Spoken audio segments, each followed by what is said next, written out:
Home Life in Colonial Days by Morse Earle. Chapter 1. Homes of the Colonists. When the first settlers landed on American shores, the difficulties in finding or making shelter must have seemed ironical, as well as almost unbearable. The colonists found a land magnificent with forest trees of every size and variety, but they had no sawmills, and few saws to cut boards. There was plenty of clay and ample limestone on every side, yet they could have no brick and no mortar. Grand boulders of granite and rock were everywhere. Yet there was not a single facility for cutting, drawing, or using stone. These homeless men, so sorely in need of immediate shelter, were baffled by pioneer conditions, and had to turn to many poor expedients, and be satisfied with rude covering. In Pennsylvania, New York, Massachusetts, and possibly other states, some reverted to an ancient form of shelter. They became cave dwellers. Caves were dug in the side of a hill, and lived in till the settlers could have time to chop down and cut up trees for log houses. Cornelis van Tienhoven, secretary of the province of New Netherland, gives a description of these cave dwellings, and says that the wealthy and principal men in New England lived in this fashion for two reasons. First, not to waste time building. Second, not to discourage poorer laboring people. It is to be doubted whether wealthy men ever lived in them in New England, but Johnson, in his Wonder Working Providence, written in 1645, tells of the occasional use of these smoky homes. They were speedily abandoned, and no records remain of permanent cave homes in New England. In Pennsylvania, caves were used by newcomers as homes for a long time, certainly half a century. They generally were formed by digging into the ground about 4 feet in depth on the banks or low cliffs near the riverfront. The walls were then built up of sods or earth laid on poles or brush. Thus half only of the chamber was really underground. If dug into a side hill, the earth formed at least 2 walls. The roofs were layers of tree limbs covered over with sod or bark or rushes and bark. The chimneys were laid of cobblestone or sticks of wood mortared with clay and grass. The settlers were thankful even for these poor shelters, and declared that they found them comfortable. By 1685, many families were still living in caves in Pennsylvania, for the governor's council then ordered the caves to be destroyed and filled in. Sometimes the settler used the cave for a cellar for the wooden house which he built over it. These cave dwellings were perhaps the poorest houses ever known by any Americans, yet pioneers or poor or degraded folk have used them for homes in America until far more recent days. In one of these miserable habitations of earth and sod in the town of Rutland, Massachusetts, were passed some of the early years of the girlhood of Madame Jumel, whose beautiful house on Washington Heights, New York, still stands to show the contrasts that can come in a single life. The homes of the Indians were copied by the English, being ready adaptations of natural and plentiful resources. Wigwams in the South were of plaited rush or grass mats of deerskins pinned on a frame of tree boughs rudely piled into a cover, and in the far South, of layers of palmetto leaves. In the mild climate of the middle and southern states, a half-faced camp of the Indian form, with one open side, which served for windows and door, and where the fire was built, made a good temporary home. In such for a time, in his youth, lived Abraham Lincoln.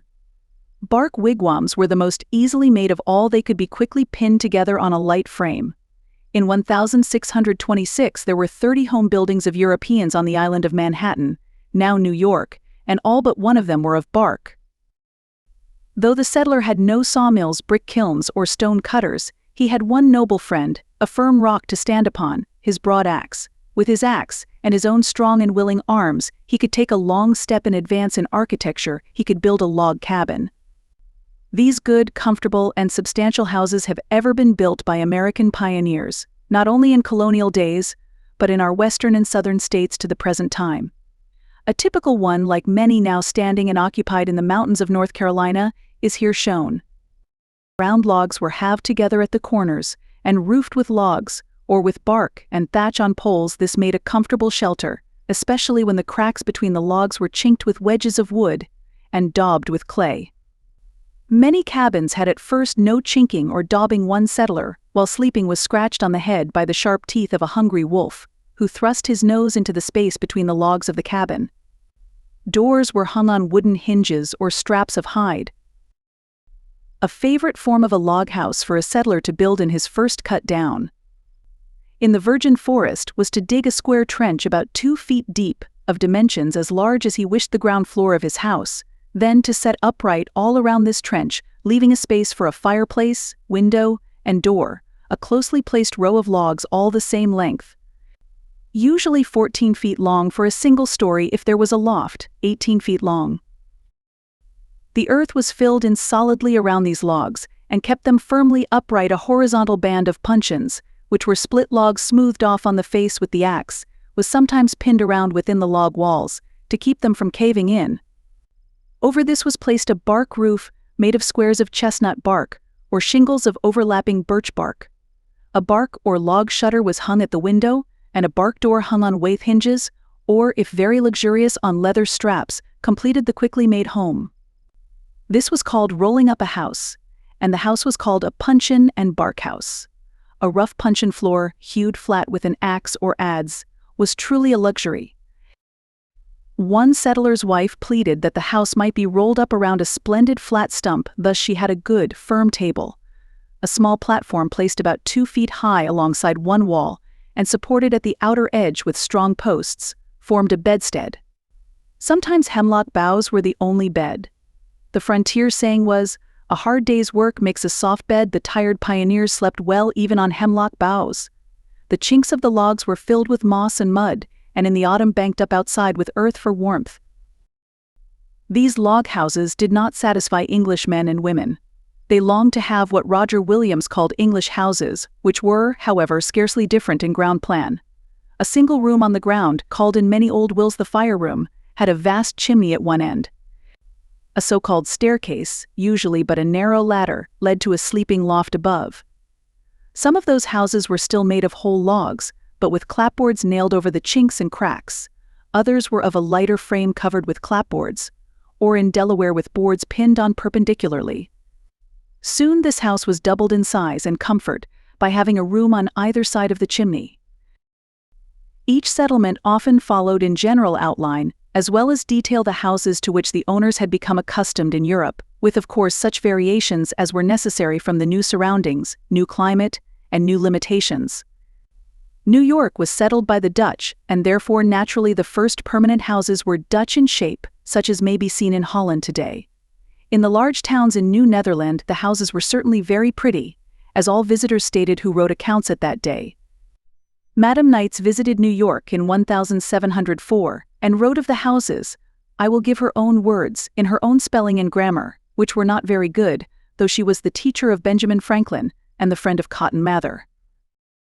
The buildings are brick, generally very stately, and high. The bricks in some of the houses are of divers colors, and laid in checkers, being glazed, look very agreeable. The inside of the houses is neat to admiration, the wooden work for only the walls are plastered. And the sumers and gist are planed and kept very white scoured, as so is all the partitions if made of boards. The sumers and gist were the heavy timbers of the frame, the summer pieces and joists. The summer piece was the large middle beam in the middle. From end to end of the ceiling the joists were cross beams.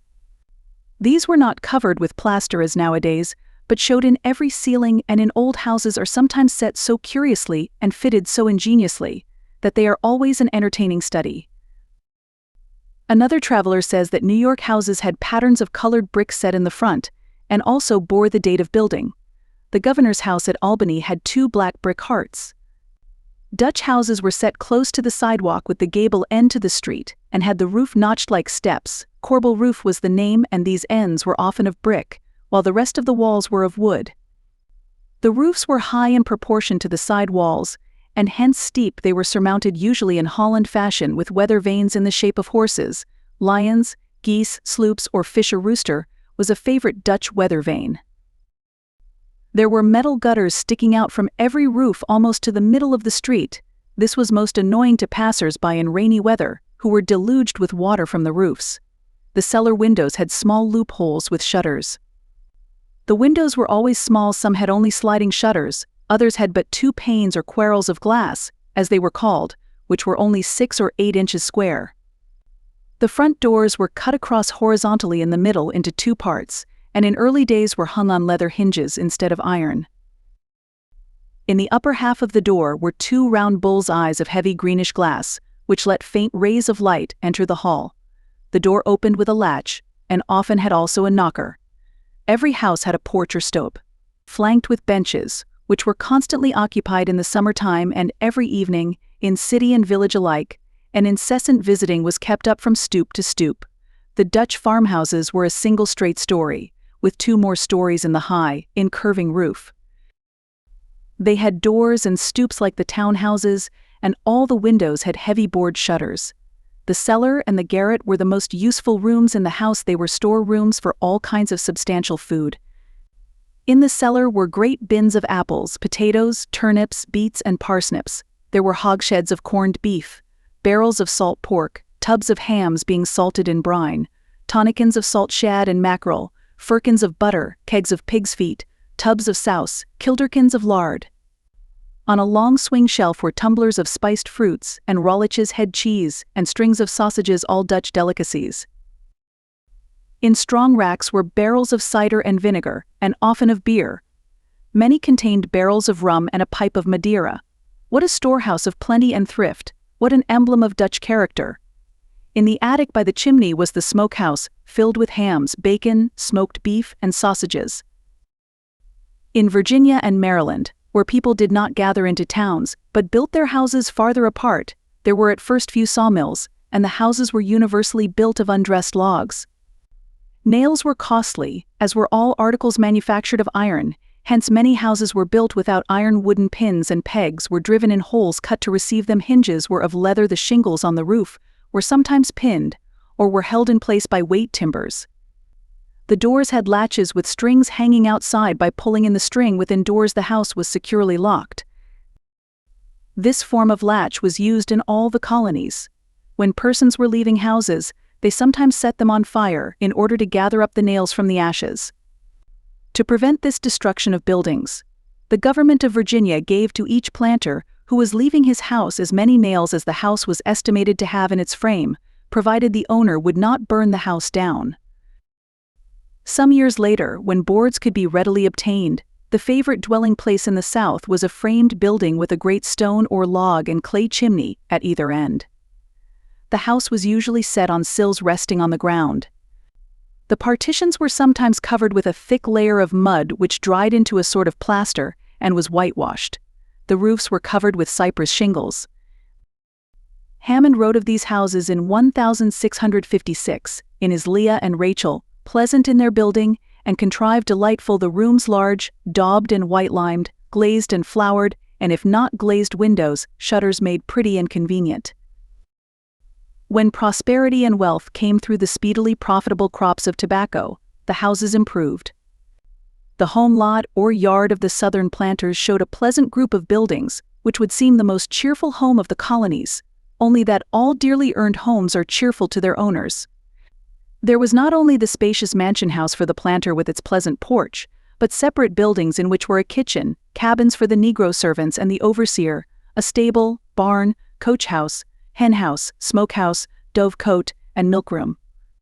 In many yards a tall pole with a toy house at top was erected. In this birdhouse bee martins built their nests, and by bravely disconcerting the attacks of hawks and crows, and noisily notifying the family and servants of the approach of the enemy, thus served as a guardian for the domestic poultry, whose homes stood close under this protection.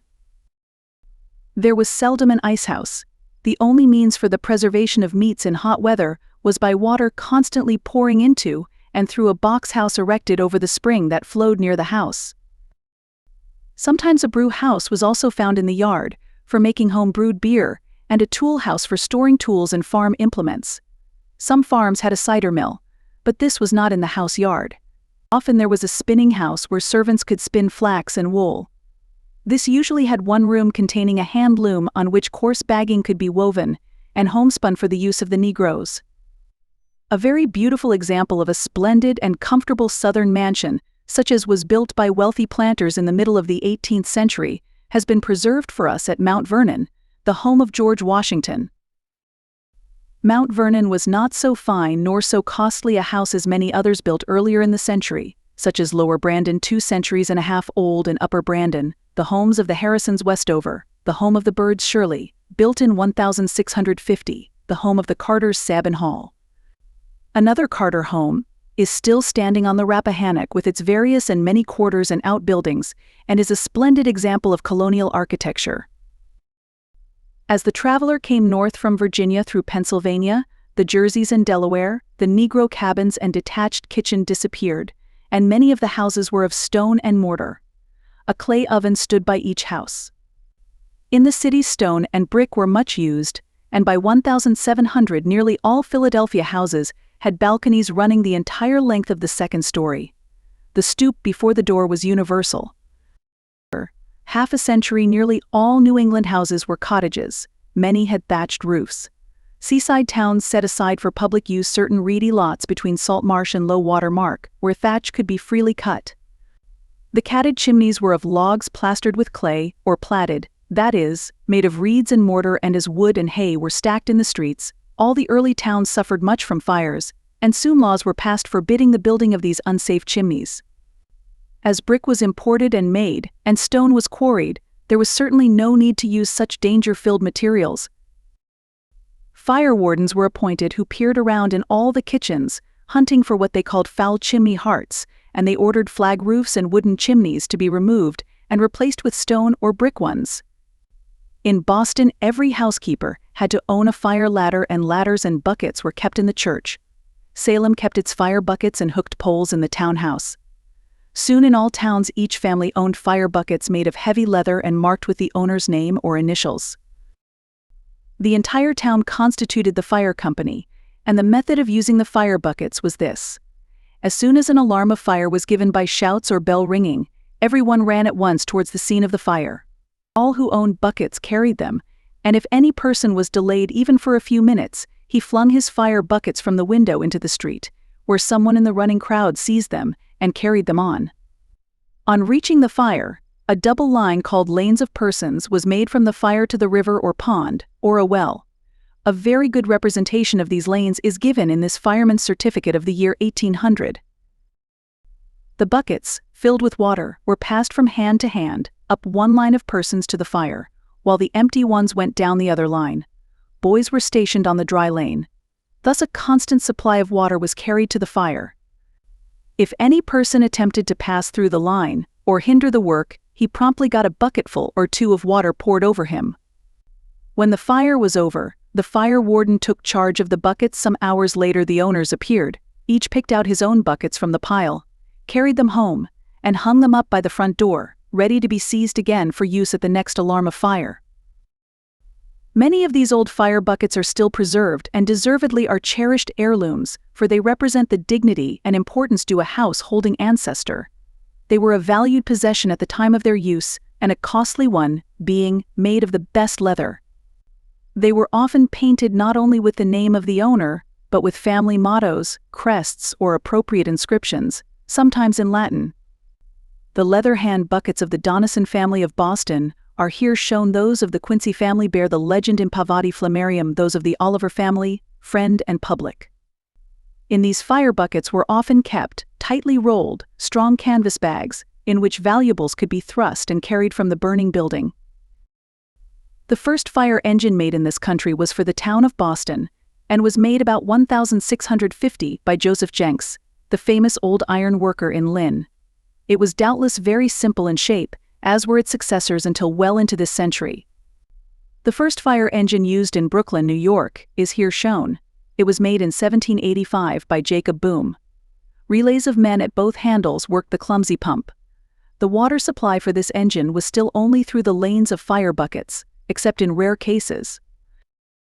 By the year 1670, wooden chimneys and log houses of the Plymouth and Bay colonies were replaced by more sightly houses of 2 stories, which were frequently built with the second story jutting out a foot or two over the first, and sometimes with the attic story still further extending over the second story. A few of these are still standing. The White Ellery House, at Gloucester, Massachusetts, in 1707, is here shown. This overhang is popularly supposed to have been built for the purpose of affording a convenient shooting place from which to repel the Indians. This is, however, an historic fable. The overhanging second story was a common form of building in England in the time of Queen Elizabeth, and the Massachusetts and Rhode Island settlers simply and naturally copied their old homes. The roofs of many of these new houses were steep and were shingled with hand-riven shingles. The walls between the rooms were of clay mixed with chopped straw. Sometimes the walls were whitened with a wash made of powdered clam shells. The ground floors were occasionally of earth, but puncheon floors were common in the better houses. The well-smoothed timbers were sanded in careful designs with cleanly beached sand. By 1676, the Royal Commissioners wrote of Boston that the streets were crooked, and the houses usually wooden, with a few of brick and stone. It is a favorite tradition of brick houses in all the colonies that the brick for them was brought from England. As excellent brick was made here, I cannot believe all these tales that are told. Occasionally a house, such as the splendid Warner Mansion, still standing in Portsmouth, New Hampshire, is proved to be of imported brick by the bills which are still existing for the purchase and transportation of the brick. A later form of many houses was 2 stories or 2 stories and a half in front, with a peaked roof that sloped down nearly to the ground in the back over an L covering the kitchen, added in the shape known as a lean-to, or, as it was called by country folk, the linter. This sloping roof gave the one element of unconscious picturesqueness which redeemed the prosaic ugliness of these bare-walled houses. Many lean-to houses are still standing in New England.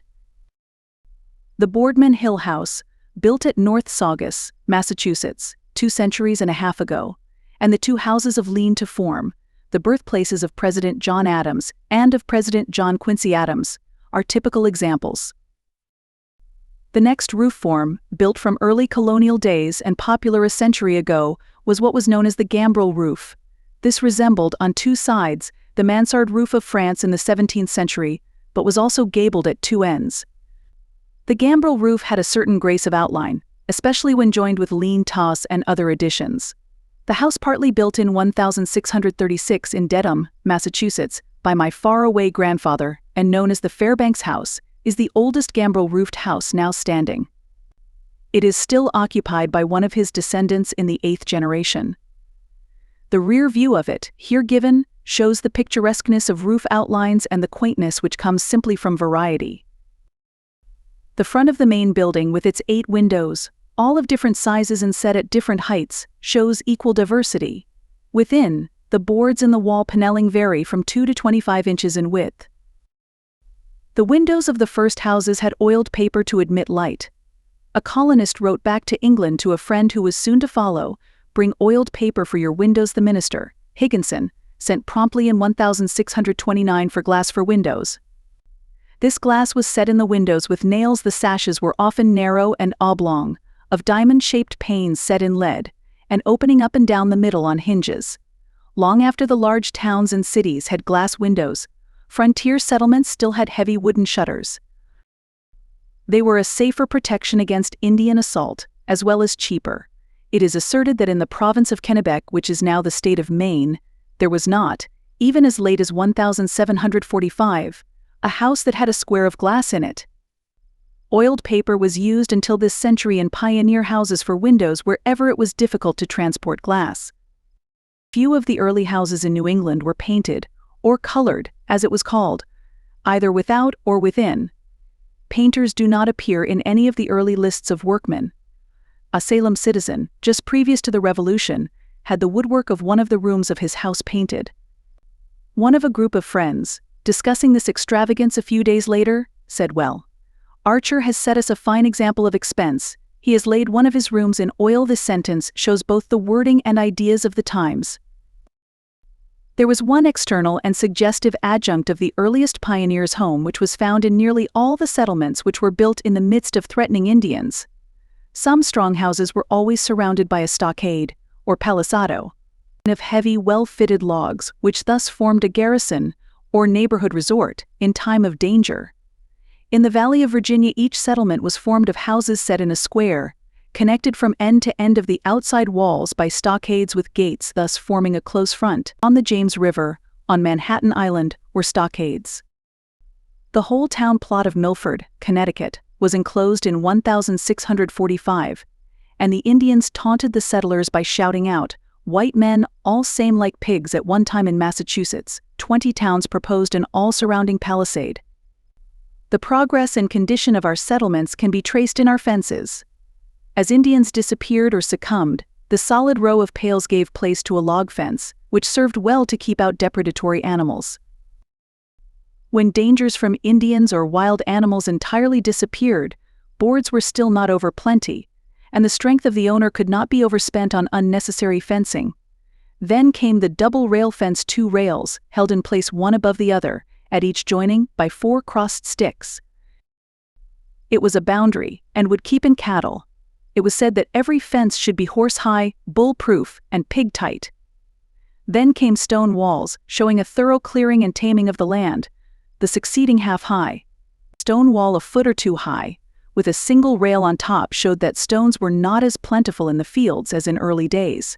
The snake fence or Virginia fence, so common in the southern states, utilized the second growth of forest trees.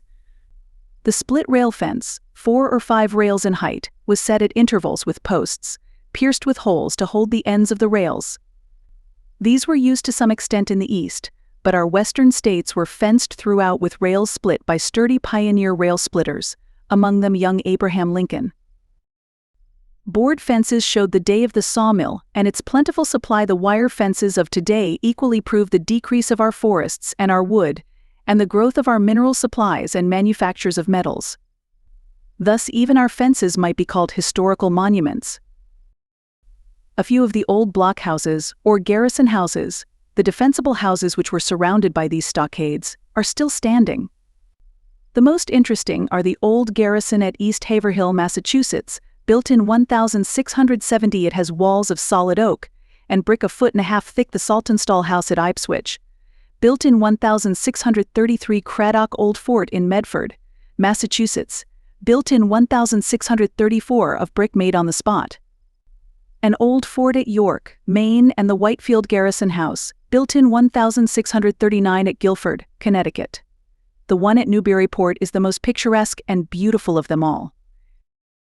As social life in Boston took on a little aspect of court life in the circle gathered around the royal governors, the pride of the wealthy found expression in handsome and stately houses. These were copied and added to by men of wealth and social standing in other towns. The Province House, built in 1679, the Franklin House in 1735, and the Hancock House, all in Boston, the Shirley House in Roxbury, the Wentworth Mansion in New Hampshire, are good examples. They were dignified and simple in form, and have borne the test of centuries. They wear well. They never erred in over-ornamentation, being scant of interior decoration, save in 2 or 3 principal rooms and the hall and staircase. The panelled step ends and soffits, the graceful newels and balusters of those old staircases hold sway as models to this day. The same taste which made the staircase the center of decoration within, made the front door the sole point of ornamentation without an equal beauty is there focused. Worthy of study and reproduction, many of the old-time front doors are with their fine panels, graceful, leaded side windows, elaborate and pretty fan lights, and slight but appropriate carving. The prettiest leaded windows I ever saw in an American home were in a thereby glorified henhouse. They had been taken from the discarded front door of a remodeled old Falmouth house. The hens and their owner were not of antiquarian tastes, and relinquished the windows for a machine-made sash more suited to their plebeian tastes and occupations. Many colonial doors had door latches or knobs of heavy brass. Nearly all had a knocker of wrought iron or polished brass, a cheerful ornament that ever seems to resound a welcome to the visitor, as well as a notification to the visited. The knocker from the John Hancock House in Boston, and that from the Winslow House in Marshfield, are here shown. Both are now in the custody of the Bostonian Society, and may be seen at the Old State House in Boston. The latter was given to the Society by Dr. Oliver Wendell Holmes. The King Hooper House, still standing in Danvers, Massachusetts, closely resembled the Hancock House. This house, built by Robert Hooper in 1754, was for a time the refuge of the royal governor of Massachusetts, Governor Gage, and hence is sometimes called General Gage's headquarters. When the Minutemen marched past the house to Lexington on April 18, 1775, they stripped the lead from the gate posts. King Hooper angrily denounced them, and a Minuteman fired at him as he entered the house. The bullet passed through the panel of the door, and the rent may still be seen. hence the house has been often called the house of the front door with the bullet hole. The present owner and occupier of the house, Francis Peabody, SQ, has appropriately named it the Lindens, from the stately linden trees that grace its gardens and lawns. In riding through those portions of our states that were the early settled colonies, it is pleasant to note where any old houses are still standing, or where the sites of early colonial houses are known, the good taste usually shown by the colonists in the places chosen to build their houses. They dearly loved a sightly location. An old writer said, "My conceit is such I had rather not to build a mansion or a house than to build one without a good prospect in it, to it, and from it." In Virginia the houses were set on the river slope, where every passing boat might see them. The New England colonists painfully climbed long, tedious hills, that they might have homes from whence could be had a beautiful view, and this was for the double reason, as the old writer said, that in their new homes they might both see and be seen. Chapter 2: The Light of Other Days. The first and most natural way of lighting the houses of the American colonists, both in the North and South, was by the pine knots of the fat pitch pine, which of course were found everywhere in the greatest plenty in the forests. Governor John Winthrop the Younger, in his communication to the English Royal Society in 1662, said this candle wood was much used for domestic illumination in Virginia, New York, and New England. It was doubtless gathered everywhere in new settlements, as it has been in pioneer homes till our own day. In Maine, New Hampshire, and Vermont it was used till this century. In the southern states the pine knots are still burned in humble households for lighting purposes, and a very good light they furnish. The historian Wood wrote in 1642, in his New England's Prospect, "Out of these pines is gotten the candlewood that is much spoke of, which may serve as a shift among poor folks, but I cannot commend it for singular good, because it droppeth a pitchy kind of substance where it stands." That pitchy kind of substance was tar, which was one of the most valuable trade products of the colonists. So much tar was made by burning the pines on the banks of the Connecticut, that as early as 1650 the towns had to prohibit the using of candle wood for tar making if gathered within 6 miles of the Connecticut River, though it could be gathered by families for illumination and fuel. Reverend Mr. Higginson, writing in 1633, said of these pine knots, "They are such candles as the Indians commonly use, having no other, and they are nothing else but the wood of the pine tree, cloven in 2 little slices, something thin, which are so full of the moisture of turpentine and pitch that they burn as clear as a torch." To avoid having smoke in the room, and on account of the pitchy droppings, the candle wood was usually burned in a corner of the fireplace, on a flat stone. The knots were sometimes called pine torches. One old Massachusetts minister boasted at the end of his life that every sermon of the hundreds he had written had been copied by the light of these torches. Reverend Mr. Newman, of Rehoboth, is said to have compiled his vast concordance of the Bible wholly by the dancing light of this candle wood. Lighting was an important item of expense in any household of so small an income as that of a Puritan minister, and the single candle was often frugally extinguished during the long family prayers each evening. Every family laid in a good supply of this light wood for winter use, and it was said that a prudent New England farmer would as soon start the winter without hay in his barn as without candle wood in his woodshed.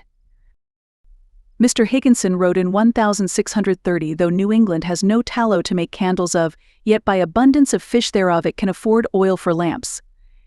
This oil was apparently wholly neglected, though there were few or no domestic animals to furnish tallow, but when cattle increased, every ounce of tallow was saved as a precious and useful treasure, and as they became plentiful it was one of the household riches of New England, which was of value to our own day.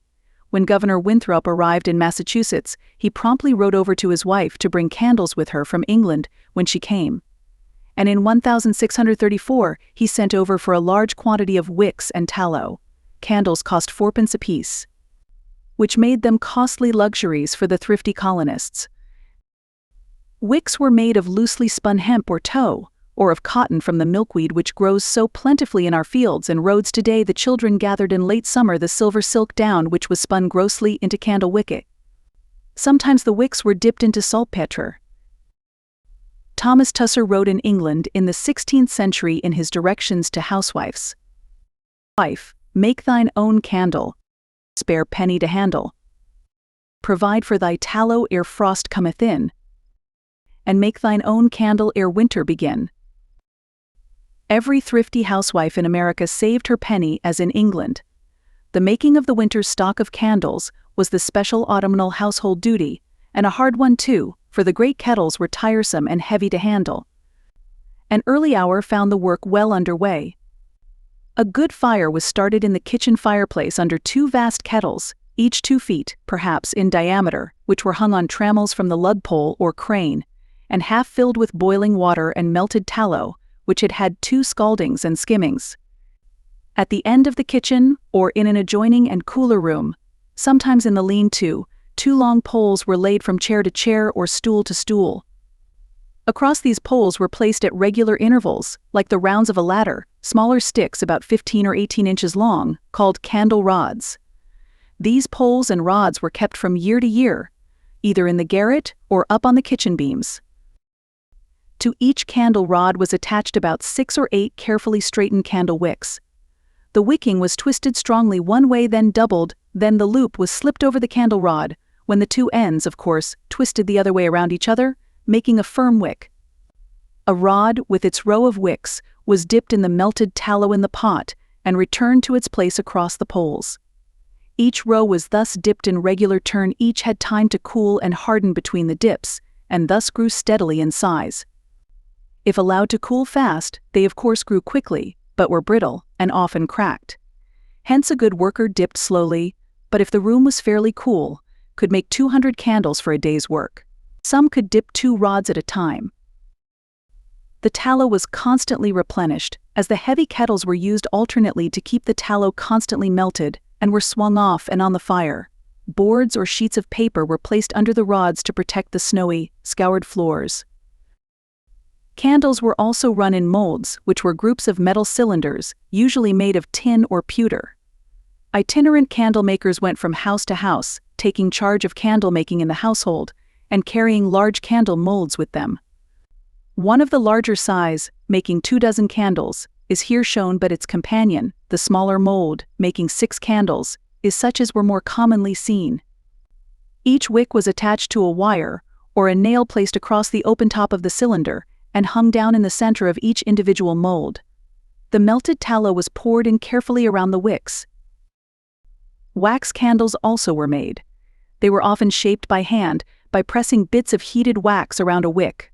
Farmers kept hives of bees as much for the wax as for the honey, which was of much demand for sweetening, when loaves of sugar were so high-priced.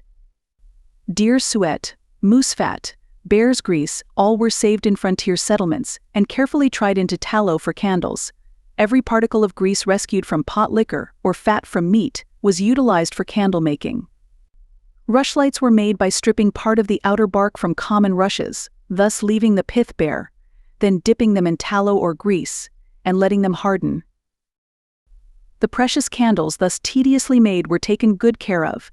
They were carefully packed in candle boxes with compartments were covered over, and set in a dark closet, where they would not discolor and turn yellow. A metal candle box, hung on the edge of the kitchen mantel shelf, always held 2 or 3 candles to replenish those which burnt out in the candlesticks. A natural, and apparently inexhaustible, material for candles was found in all the colonies in the waxy berries of the bayberry bush, which still grows in large quantities on our coasts. In the year 1748, a Swedish naturalist, Professor Kalm, came to America, and he wrote an account of the bayberry wax which I will quote in full. There is a plant here from the berries of which they make a kind of wax or tallow, and for that reason the Swedes call it the tallow shrub. The English call the same tree the candleberry tree or bayberry bush. It grows abundantly in a wet soil, and seems to thrive particularly well in the neighborhood of the sea. The berries look as if flour had been strewed on them. They are gathered late in autumn, being ripe about that time, and are thrown into a kettle or pot full of boiling water. By this means their fat melts out, floats at the top of the water, and may be skimmed off into a vessel. With the skimming they go on till there is no tallow left. The tallow, as soon as it is congealed, looks like common tallow or wax, but has a dirty green color. By being melted over and refined, it acquires a fine and transparent green color. This tallow is dearer than common tallow, but cheaper than wax. Candles of this do not easily bend, nor melt in summer as common candles do they burn better and slower, nor do they cause any smoke but yield rather an agreeable smell when they are extinguished. In Carolina they not only make candles out of the wax of the berries, but likewise sealing wax. Beverly, the historian of Virginia, wrote of the smell of burning bayberry tallow. If an accident puts a candle out, it yields a pleasant fragrancy to all that are in the room, insomuch that nice people often put them out on purpose to have the incense of the expiring snuff. Bayberry wax was not only a useful home product, but an article of traffic till this century, and was constantly advertised in the newspapers. In 1712, in a letter written to John Winthrop, FRS, I find, "I am now to beg one favor of you, that you secure for me all the bayberry wax you can possibly put your hands on. You must take a care they do not put too much tallow among it, being a custom and cheat they have got." Bayberries were of enough importance to have some laws made about them. Everywhere on Long Island grew the stunted bushes, and everywhere they were valued. The town of Brookhaven, in 1687, forbade the gathering of the berries before September 15th, under penalty of 15 shillings fine. The pungent and unique scent of the bayberry, equally strong in leaf and berry, is to me one of the elements of the purity and sweetness of the air of our New England coast fields in autumn.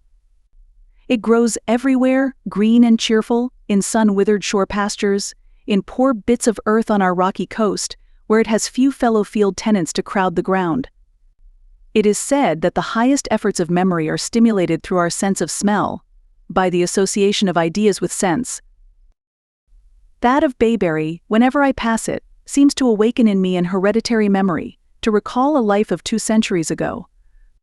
I recall the autumns of trial and of promise in our early history, and the bayberry fields are peopled with children in Puritan garb, industriously gathering the tiny waxen fruit. Equally full of sentiment is the scent of my burning bayberry candles, which were made last autumn in an old colony town.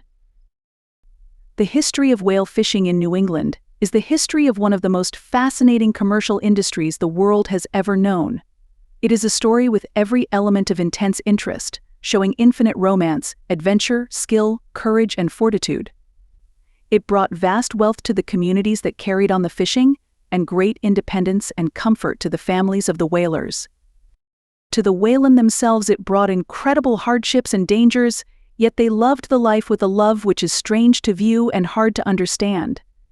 In the oil made from these royal fish, the colonists found a vast and cheap supply for their metal and glass lamps, while the toothed whales had stored in their blunt heads a valuable material, which was at once used for making candles. It is termed, in the most ancient reference I have found to it in New England records, spermacoeti. It was asserted that one of these spermaceti candles gave out more light than 3 tallow candles, and had 4 times as big a flame.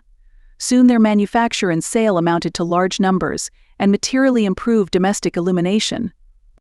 All candles, whatever their material, were carefully used by the economical colonists to the last bit by a little wire frame of pins and rings called a save-all. Candlesticks of various metals and shapes were found in every house, and often sconces, which were also called candle arms or prongs. Candle beams were rude chandeliers, a metal or wooden hoop with candle holders. Snuffers were always seen, with which to trim the candles and snuffers' trays. These were sometimes exceedingly richly ornamented, and were often of silver. Extinguishers often accompanied the snuffers. Though lamps occasionally appear on early inventories and lists of sales, and though there was plenty of whale and fish oil to burn, lamps were not extensively used in America for many years. Betty lamps, shaped much like antique Roman lamps, were the earliest form. They were small, shallow receptacles, 2 or 3 inches in diameter, and about an inch in depth, either rectangular, oval, round, or triangular in shape, with a projecting nose or spout an inch or 2 long. They usually had a hook and chain by which they could be hung on a nail in the wall, or on the round in the back of a chair. Sometimes there was also a smaller hook for cleaning out the nose of the lamp. They were filled with tallow, grease, or oil, while a piece of cotton rag or coarse wick was so placed that, when lighted, the end hung out on the nose. From this wick, dripping dirty grease, rose a dull, smoky, ill-smelling flame. Phoebe lamps were similar in shape, though some had double wicks, that is, a nose at either side. 3 Betty lamps are shown in the illustration, all came from old colonial houses. The iron lamp, solid with the accumulated grease of centuries, was found in a Virginia cabin. The rectangular brass lamp came from a Dutch farmhouse, and the graceful oval brass lamp from a New England homestead. Pewter was a favorite material for lamps, as it was for all other domestic utensils. It was specially in favor for the lamps for whale oil and the porter's fluid that preceded our present illuminating medium, petroleum. A rare form is the pewter lamp here shown. It is in the collection of ancient lamps, lanterns, candlesticks, etc., owned by Mrs. Samuel Bound-Durye of Brooklyn. It came from a Salem home, where it was used as a house lantern. With its clear bull's-eyes of unusually pure glass, it gave what was truly a brilliant light for the century of its use. A group of old pewter lamps, of the shapes commonly used in the homes of our ancestors a century or so ago, is also given chosen, not because they were unusual or beautiful, but because they were universal in their use. The lamps of Count Rumford's invention were doubtless a great luxury, with their clear steady light, but they were too costly to be commonly seen in our grandfathers' homes. Nor were argan burners ever universal. Glass lamps of many simple shapes shared popularity for a long time with the pewter lamps, and as pewter gradually disappeared from household use, these glass lamps monopolized the field. They were rarely of cut or colored glass, but were pressed glass of commonplace form and quality. A group of them is here given, which were all used in old New England houses in the early part of this century. For many years the methods of striking a light were very primitive. Just as they were in Europe, many families possessed no adequate means, or very imperfect ones. If by ill fortune the fire in the fireplace became wholly extinguished through carelessness at night, someone, usually a small boy, was sent to the house of the nearest neighbor, bearing a shovel or covered pan, or perhaps a broad strip of green bark, on which to bring back coals for relighting the fire. Nearly all families had some form of a flint and steel, a method of obtaining fire which has been used from time immemorial by both civilized and uncivilized nations. This always required a flint, a steel, and a tinder of some vegetable matter to catch the spark struck by the concussion of flint and steel. This spark was then blown into a flame. Among the colonists, scorched linen was a favorite tinder to catch the spark of fire. Until this century, all the old cambric handkerchiefs, linen underwear, and worn sheets of a household were carefully saved for this purpose. The flint, steel, and tinder were usually kept together in a circular tinder box, such as is shown in the accompanying illustration. It was a shape universal in England and America. This had an inner flat cover with a ring, a flint, a horseshoe-shaped steel, and an upper lid with a place to set a candle and in, to carry the newly acquired light. Though I have tried hundreds of times with this tinder box, I have never yet succeeded in striking a light. The sparks fly, but then the operation ceases in modern hands. Charles Dickens said if you had good luck, you could get a light in half an hour. Soon there was an improvement on this tinder box, by which sparks were obtained by spinning a steel wheel with a piece of cord, somewhat like spinning a humming top, and making the wheel strike a flint fixed in the side of a little trough full of tinder. This was an infinite advance in convenience on tinder box No. 1. This box was called in the South a mill. 1 is here shown. Then some person invented strips of wood dipped in sulfur and called spunks. These readily caught fire and retained it, and were handy to carry light to a candle or pile of chips. Another way of starting a fire was by flashing a little powder in the pan of an old-fashioned gun. Sometimes this fired a twist of tow, which in turn started a heap of shavings. Down to the time of our grandfathers, and in some country homes of our fathers, lights were started with these crude elements, flint, steel, tinder, and transferred by the sulfur splint. For 50 years ago, matches were neither cheap nor common. Though various processes for lighting in which sulfur was used in a match shape were brought before the public at the beginning of this century, they were complicated, expensive, and rarely seen. The first practical friction matches were Congreves made in England in 1827. They were thin strips of wood or cardboard coated with sulfur and tipped with a mixture of mucilage, chlorate of potash, and sulfide of antimony. 84 of them were sold in a box for 25 cents, with a piece of glass paper through which the match could be drawn. There has been a long step this last 50 years between the tinderbox used so patiently for 2 centuries and the John Jack's long match-making machine of our times, which turns out 17 million matches a day. Chapter 3: The Kitchen Fireside. The kitchen in all the farmhouses of all the colonies was the most cheerful, homelike and picturesque room in the house. Indeed, it was in townhouses as well. The walls were often bare, the rafters dingy, the windows were small, the furniture meager, but the kitchen had a warm, glowing heart that spread light and welcome, and made the poor room a home. In the houses of the first settlers, the chimneys and fireplaces were vast in size, sometimes so big that the 4 logs and back logs for the fire had to be dragged in by a horse, and a long chain or a hand sled was kept for the purpose. Often there were seats within the chimney on either side. At night children could sit on these seats and there watch the sparks fly upward and join the stars which could plainly be seen up the great chimney throat. But as the forests disappeared under the waste of burning for tar, for potash, and through wanton clearing, the fireplaces shrank in size, and Benjamin Franklin, even in his day, could write of the fireplaces of our fathers. The inflammable catted chimney of logs and clay, hurriedly and readily built by the first settlers, soon gave place in all houses to vast chimneys of stone, built with projecting inner ledges, on which rested a bar about 6 or 7, or even 8 feet from the floor. Called a lug pole, lug meaning to carry, or a back bar, this was made of green wood, and thus charred slowly, but it charred surely in the generous flames of the great chimney heart. Many annoying, and some fatal accidents came from the collapsing of these wooden back bars. The destruction of a dinner sometimes was attended with the loss of a life. Later the back bars were made of iron. On them were hung iron hooks or chains with hooks of various lengths called pot hooks, trammels, hakes, pot hangers, pot claws, pot clips, pot breaks, pot crooks. Mr. Arnold Talbot, of Providence, Rhode Island, has folding trammels, 9 feet long, which were found in an old Narragansett chimney heart. Gibcroaks and recons were local and less frequent names, and the folks who in their dialect called the lug pole a gallows balk called the potucks gallows crooks. On these hooks pots and kettles could be hung at varying heights over the fire. The iron swinging crane was a Yankee invention of a century after the first settlement, and it proved a convenient and graceful substitute for the back bar.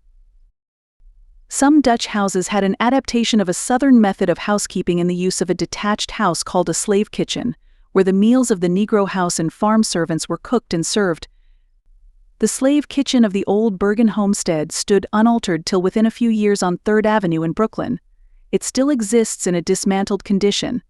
Its picture plainly shows the stone ledges within the fireplace, the curved iron lug pole, and hanging pothooks and trammels. With ample fire of hickory logs burning on the hearthstone, and the varied array of primitive cooking vessels steaming with savory fare, a circle of laughing, black faces shining with the glowing firelight and hungry anticipation, would make a Dutch interior, of American form and shaping as picturesque and artistic as any of Holland. The fireplace itself sometimes went by the Old English name, clavelpiece, as shown by the letters of John Winter, written from Maine in 1634 to his English home. The chimney is large, with an oven at each end of him. He is so large that we can place our settle within the clavelpiece. We can brew and bake and boil our settle all at once in him. Often a large plate of iron, called the fireback or fireplate, was set at the back of the chimney, where the constant and fierce fire crumbled brick and split stone. These iron backs were often cast in a handsome design. In New York, the chimneys and fireplaces were Dutch in shape. The description given by a woman traveler at the end of the 17th century ran thus: "The chimney places are very droll, like they have no jambs nor lintel as we have, but a flat grate, and their projects over it a lum in the form of the cat, and clay lum, and commonly a muslin or ruffled pawn around it. The ruffled pawn was a calico or linen valance which was hung on the edge of the mantel shelf, a pretty and cheerful fashion seen in some English as well as Dutch homes. Another Dutch furnishing, the alcove bedstead, much like a closet, seen in many New York kitchens, was replaced in New England farm kitchens by the turn-up bedstead. This was a strong frame filled with a network of rope which was fastened at the bed head by hinges to the wall. By night the foot of the bed rested on 2 heavy legs. By day the frame, with its bed furnishings, was hooked up to the wall, and covered with homespun curtains or doors. This was the sleeping place of the master and mistress of the house, chosen because the kitchen was the warmest room in the house. One of these turn-up bedsteads, which was used in the Sheldon homestead until this century, may be seen in Deerfield Memorial Hall. Over the fireplace and across the top of the room were long poles on which hung strings of peppers, dried apples, and rings of dried pumpkin. And the favorite resting place for the old queen's arm or fowling piece was on hooks over the kitchen fireplace. On the pothooks and trammels hung what formed in some households the costliest house furnishing, the pots and kettles.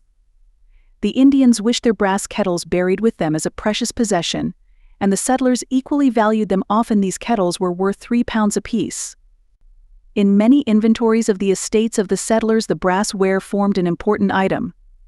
Reverend Thomas Hooker of Hartford had brass ware which, in the equalizing of values today, would be worth $300 or $400.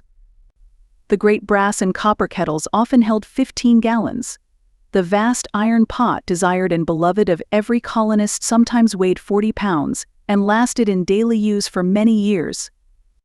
All the vegetables were boiled together in these great pots, unless some very particular housewife had a wrought iron potato boiler to hold potatoes or any single vegetable in place within the vast general pot.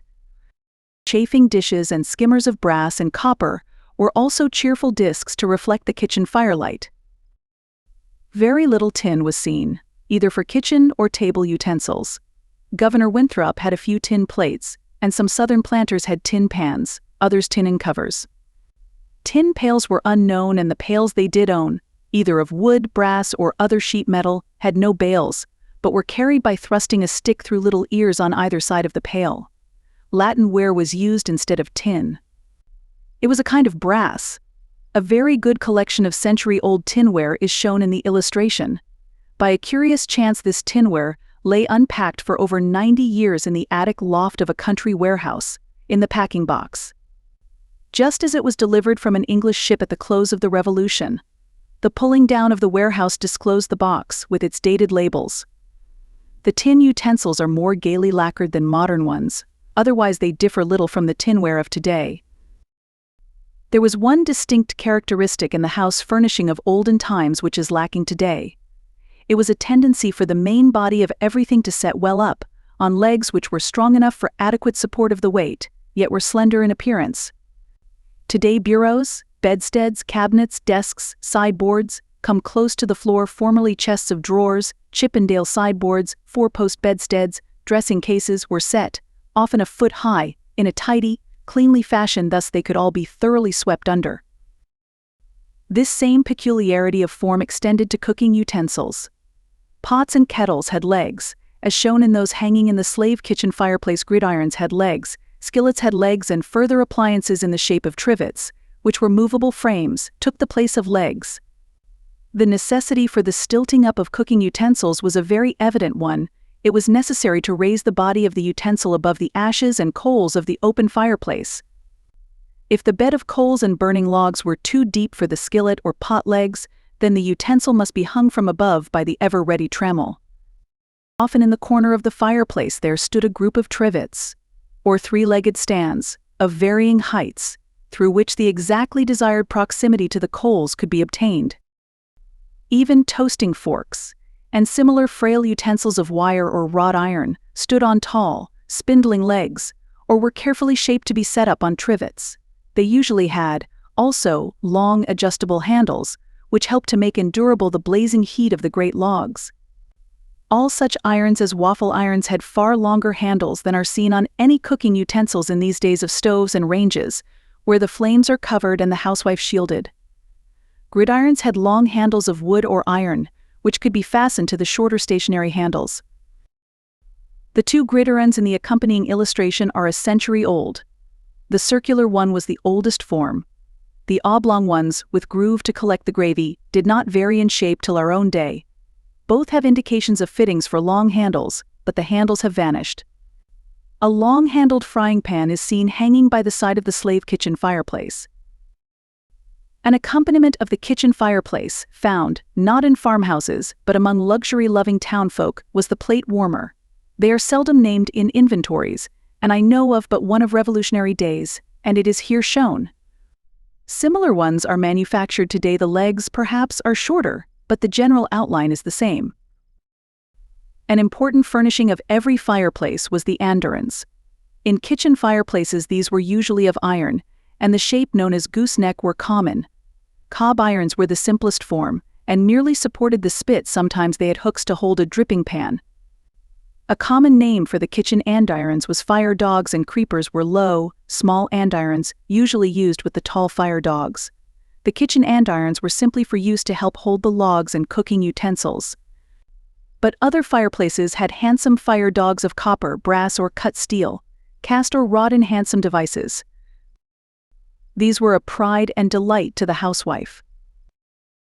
A primitive method of roasting a joint of meat, or a fowl, was by suspending it in front of the fire, by a strong hempen string tied to a peg in the ceiling, while someone, usually an unwilling child, occasionally turned the roast around.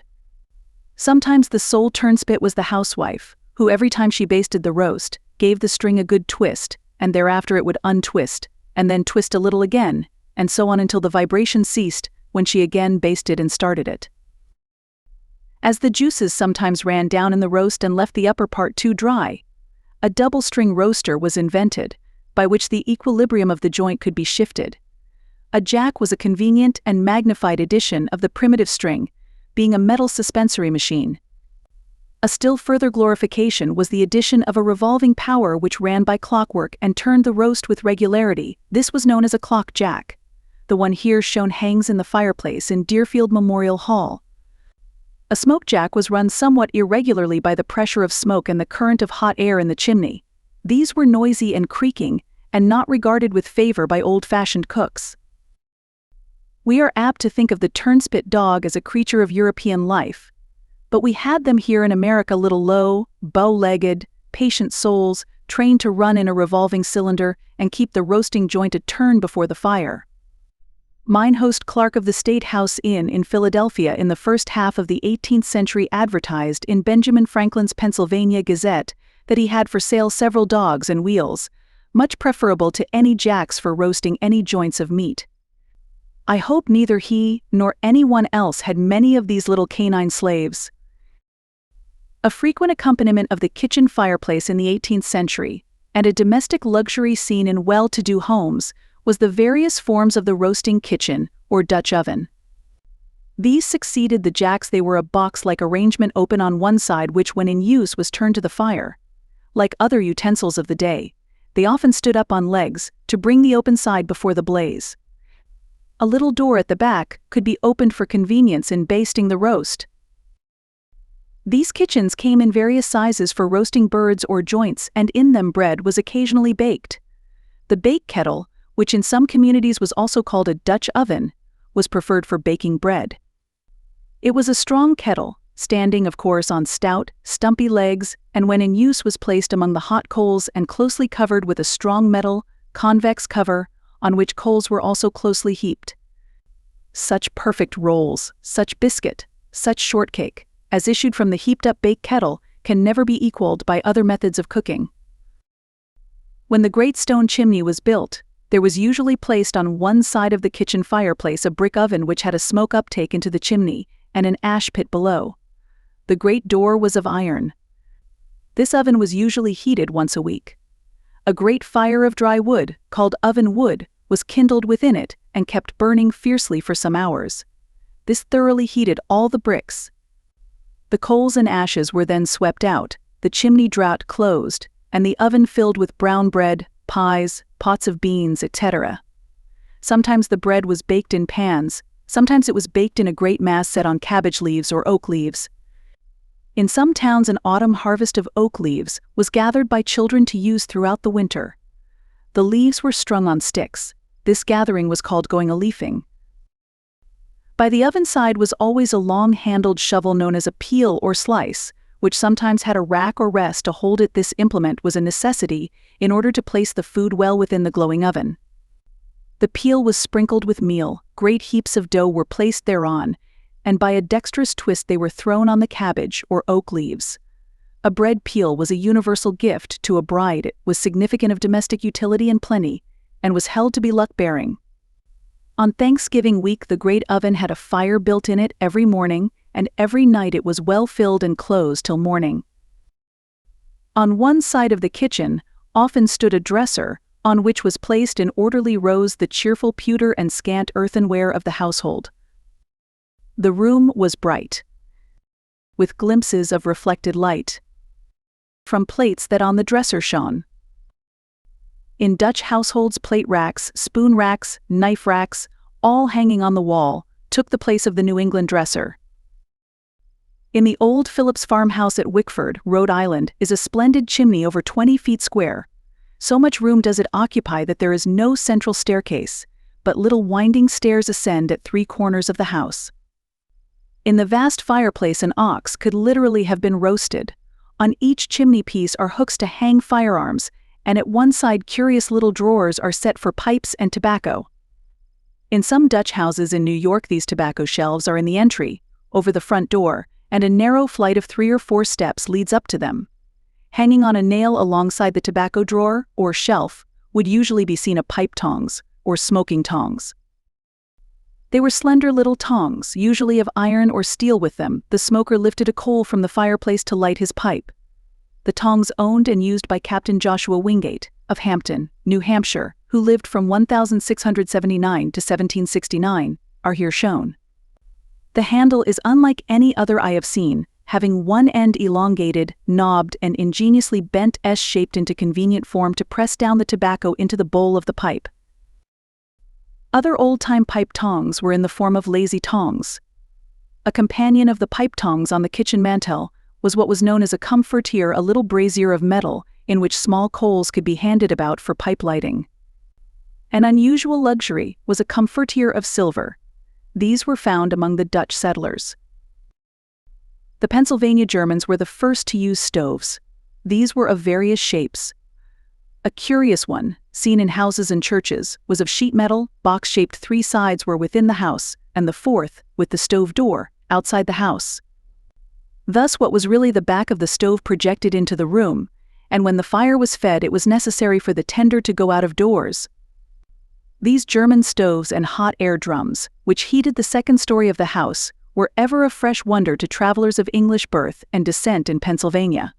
There is no doubt that their evident economy and comfort suggested to Benjamin Franklin the new Pennsylvania fireplace, which he invented in 1742, in which both wood and coal could be used, and which was somewhat like the heating apparatus which we now call a Franklin stove, or heater.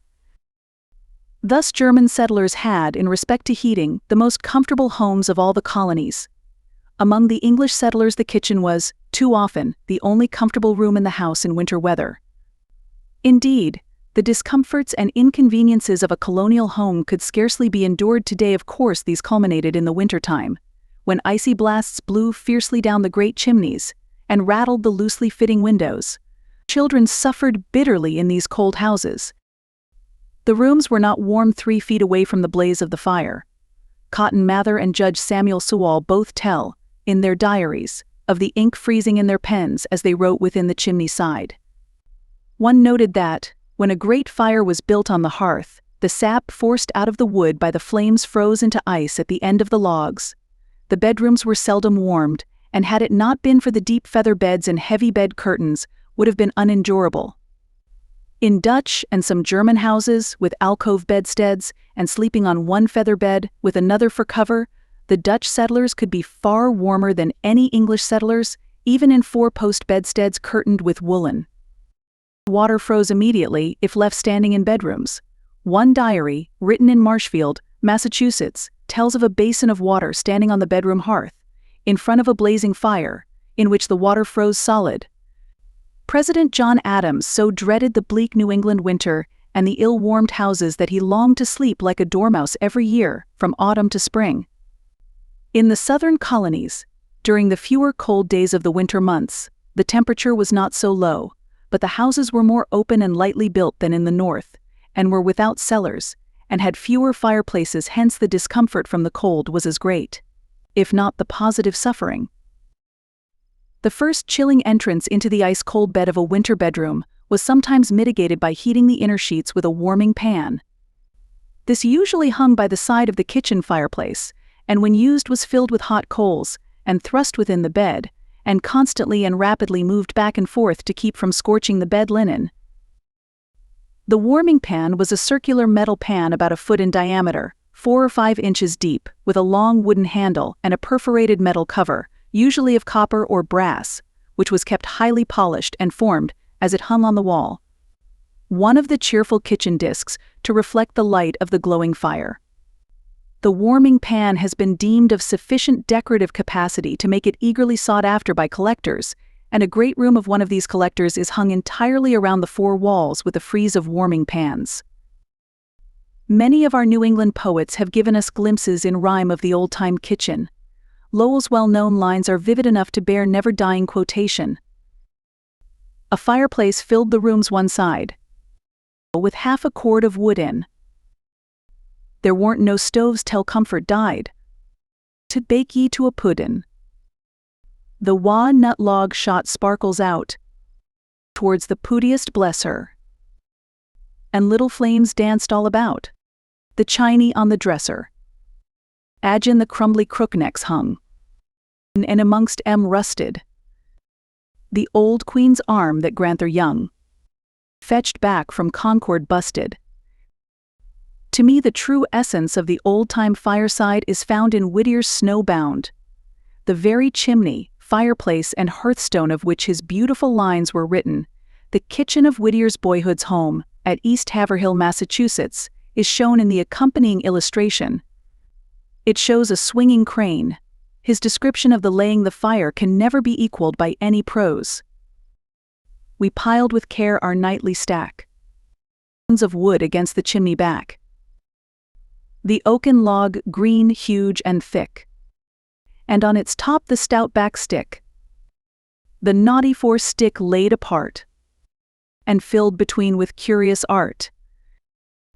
The ragged brush then hovering near, we watched the first red blaze appear, heard the sharp crackle, caught the gleam, on whitewashed wall and sagging beam, until the old, rude furnished room burst, flower-like, into rosy bloom. No greater picture of homely contentment could be shown than the following lines. Shut in from all the world without, we sat the clean-winged hearth about, content to let the north wind roar, baffled rage at pane and door, while the red logs before us beat, the frost line back with tropic heat. And ever, when a louder blast shook beam and rafter as it passed, the merrier up its roaring draught. The great throat of the chimney laughed. The house dog on his paws outspread laid to the fire his drowsy head. The cat's dark silhouette on the wall, a couchant tiger's seemed to fall. And for the winter fireside meat, between the andiron's straddling feet, the mug of cider simmered slow, and apples sputtered in a row, and close at hand the basket stood, with nuts from brown October's woods. What matter how the night behaved? What matter how the north wind raved? Blow high, blow low, not all its snow could quench our hearth fire's ruddy glow. Nor can the passing of years dim the ruddy glow of that hearth fire, nor the charm of the poem. The simplicity of meter, the purity of wording, the gentle sadness of some of its expressions, make us read between the lines the deep and affectionate reminiscence with which it was written. Chapter 4. The Serving of Meals. Perhaps no greater difference exists between any mode of the olden times and that of today than can be seen in the manner of serving the meals of the family. In the first place, the very dining table of the colonists was not like our present ones. It was a long and narrow board, sometimes but 3 feet wide, with no legs attached to it. It was laid on supports or trestles, shaped usually something like a sawhorse. Thus it was literally a board, and was called a table board, and the linen cover used at meals was not called a tablecloth, but a board cloth or board clothes. As smoothly sawed and finished boards were not so plentiful at first in the colonies, as might naturally be thought when we remember the vast encircling forests, all such boards were carefully treasured, and used many times to avoid sawing others by the tedious and wearying process of pit sawing. Hence, portions of packing boxes, or chests which had carried stores from England to the colonies, were made into table boards. One such oaken table board, still in existence, has on the underside in quaint lettering the name and address of the Boston settler to whom the original packing box was sent in 1638. The old-time board cloth was in no way inferior in quality or whiteness to our present table linen, for we know how proud colonial wives and daughters were of the linen of their own spinning, weaving, and bleaching. The linen tablecloth was either of Holland, Huckeback, Dowlas, Osnaburg, or Lockram, all heavy and comparatively coarse materials, or of fine damask, just as today some of the handsome board cloths were even trimmed with lace. The colonists had plenty of napkins more, as a rule, than families of corresponding means and station own today. They had need of them, for when America was first settled, forks were almost unknown to English people, being used for eating in luxurious Italy alone, where travelers, having seen and found them useful and cleanly, afterwards introduced them into England. So hands had to be constantly employed for holding food, instead of the forks we now use, and napkins were therefore as constantly necessary. The first fork brought to America was for Governor John Winthrop, in Boston, in 1633, and it was in a leather case with a knife and a bodkin. If the governor ate with a fork at the table, he was doubtless the only person in the colony who did so. 30 or 40 years later, a few two-tined iron and silver forks were brought across the water and used in New York and Virginia, as well as Massachusetts, and by the end of the century they had come into scant use at the tables of persons of wealth and fashion. The first mention of a fork in Virginia is in an inventory dated 1677. This was of a single fork.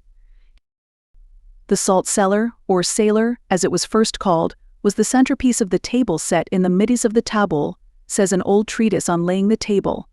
It was often large and high, of curious device in silver, and was then called a standing salt. Guests of honor were seated above the salt, that is, near the end of the table where sat the host and hostess side by side, while children and persons who were not of much dignity or account as guests were placed below the salt, that is, below the middle of the table. There is owned by Harvard University, and here shown in an illustration, a great silver salt given to the college in 1644, when the new seat of learning was but 8 years old. At the table it divided graduates, the faculty and such, from the undergraduates. It was valued at PS5 ones. 3D, at 5 shillings an ounce, which was equal to $100 today, a rich gift, which shows to me the profound affection of the settlers for the new college. It is inscribed with the name of the giver, Mr. Richard Harris. It is of simple English design, well known during that century, and made in various sizes. There is no doubt that many of similar pattern, though not so heavy or so rich, were seen on the tables of substantial colonists. They are named in many wills. Often a small projecting arm was attached to one side, over which a folded napkin could be thrown to be used as a cover, for the salt cellar was usually kept covered, not only to preserve cleanliness, but in earlier days to prevent the ready introduction of poison. There are some very entertaining and curious old English books which were written in the 16th century to teach children and young rustics correct and elegant manners at the table, and also helpful ways in which to serve others.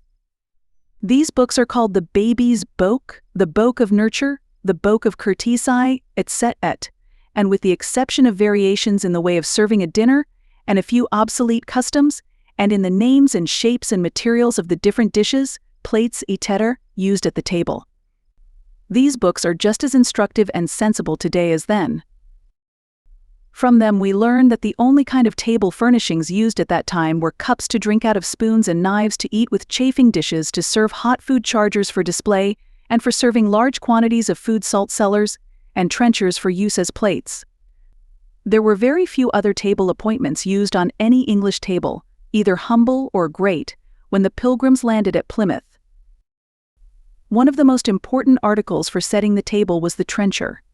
These were made of wood, and often were only a block of wood, about 10 or 12 inches square and 3 or 4 deep, hollowed down into a sort of bowl in the middle. In this the food was placed, porridge, meat, vegetables, etc. Each person did not have even one of these simple dishes. Usually 2 children, or a man and his wife, ate out of one trencher.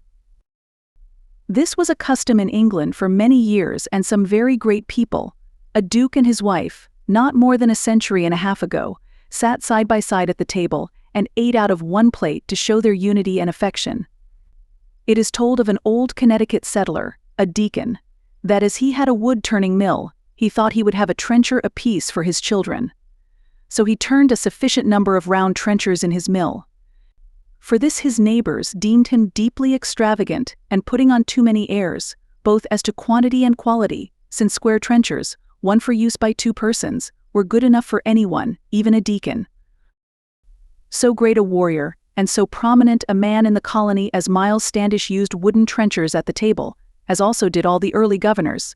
Nor did they disdain to name them in their wills, as valued household possessions. For many years college boys at Harvard ate out of wooden trenchers at the college mess table. I have seen a curious old tabletop or table board, which permitted diners seated at it to dispense with trenchers or plates. It was of heavy oak about 6 inches thick, and at intervals of about 18 inches around its edge were scooped out deep, bowl-shaped holes about 10 inches in diameter, in which each individual share of the dinner was placed. After each meal the top was lifted off the trestles, thoroughly washed and dried, and was ready for the next meal. Poplar wood is an even, white, and shining wood. Until the middle of this century, poplar wood trenchers and plates were used on the table in Vermont, and were really attractive dishes. From earliest days the Indians made and sold many bowls and trenchers of maple wood knots. One of these bowls, owned by King Philip, is at the rooms of the Massachusetts Historical Society in Boston. Old wooden trenchers and Indian bowls can be seen at the Memorial Hall in Deerfield. Bottles were made also of wood, and drinking cups and noggins, which were a sort of mug with a handle. Wood furnished many articles for the table to the colonist, just as it did in later days on our western frontiers, where trenchers of wood and plates of birch bark were seen in every log cabin. The word tankard was originally applied to a heavy and large vessel of wood banded with metal, in which to carry water. Smaller wooden drinking tankards were subsequently made and used throughout Europe, and were occasionally brought here by the colonists. The plainly shaped wooden tankard, made of staves and hoops and here shown, is from the collection at Deerfield Memorial Hall. It was found in the house of Reverend Eli Moody. These commonplace tankards of staves were not so rare as the beautiful carved and hooped tankard which is here pictured, and which is in the collection of Mrs. Samuel Bound Duryea, of Brooklyn. I have seen a few other quaintly carved ones, black with age. In American families of Huguenot descent these were apparently Swiss carvings. The chargers or large round platters found on every dining table were of pewter. Some were so big and heavy that they weighed 5 or 6 pounds apiece. Pewter is a metal never seen for modern table furnishing or domestic use in any form today, but in colonial times what was called a garnish of pewter, that is, a full set of pewter platters, plates, and dishes, was the pride of every good housekeeper, and also a favorite wedding gift. It was kept as bright and shining as silver. One of the duties of children was to gather a kind of horse-tail rush which grew in the marshes, and because it was used to scour pewter, was called scouring rush. Pewter bottles of various sizes were sent to the Massachusetts Bay Colony in 1629. Governor Endicott had one, but they were certainly far from common. Dram cups, wine mugs, and funnels of pewter were also occasionally seen, but scarcely formed part of ordinary table furnishings. Metheglin cans and drinking mugs of pewter were found on nearly every table. Pewter was used until this century in the wealthiest homes, both in the North and South, and was preferred by many who owned rich china. Among the pewter lovers was the Revolutionary patriot, John Hancock, who hated the clatter of the porcelain plates. Porringers of pewter, and occasionally of silver, were much used at the table, chiefly for children to eat from. These were a pretty little shallow circular dish with a flat pierced handle. Some had a fishtail handle, these are said to be Dutch. These porringers were in many sizes, from tiny little ones 2 inches in diameter to those 8 or 9 inches across. When not in use, many housekeepers kept them hanging on hooks on the edge of a shelf, where they formed a pretty and cheerful decoration. The poet Swift says, "The porringers that in a row hung high and made a glittering show." It should be stated that the word porringer, as used by English collectors, usually refers to a deep cup with a cover and two handles, while what we call porringers are known to these collectors as bleeding basins or tasters. Here we apply the term taster, or wine taster, to a small, shallow silver cup with bosses in the bottom to reflect the light and show the color and quality of wine. I have often seen the item wine taster in colonial inventories and wills, but never bleeding basin, while porringers were almost universal on such lists. Some families had a dozen. I have found 15 in one old New England farmhouse.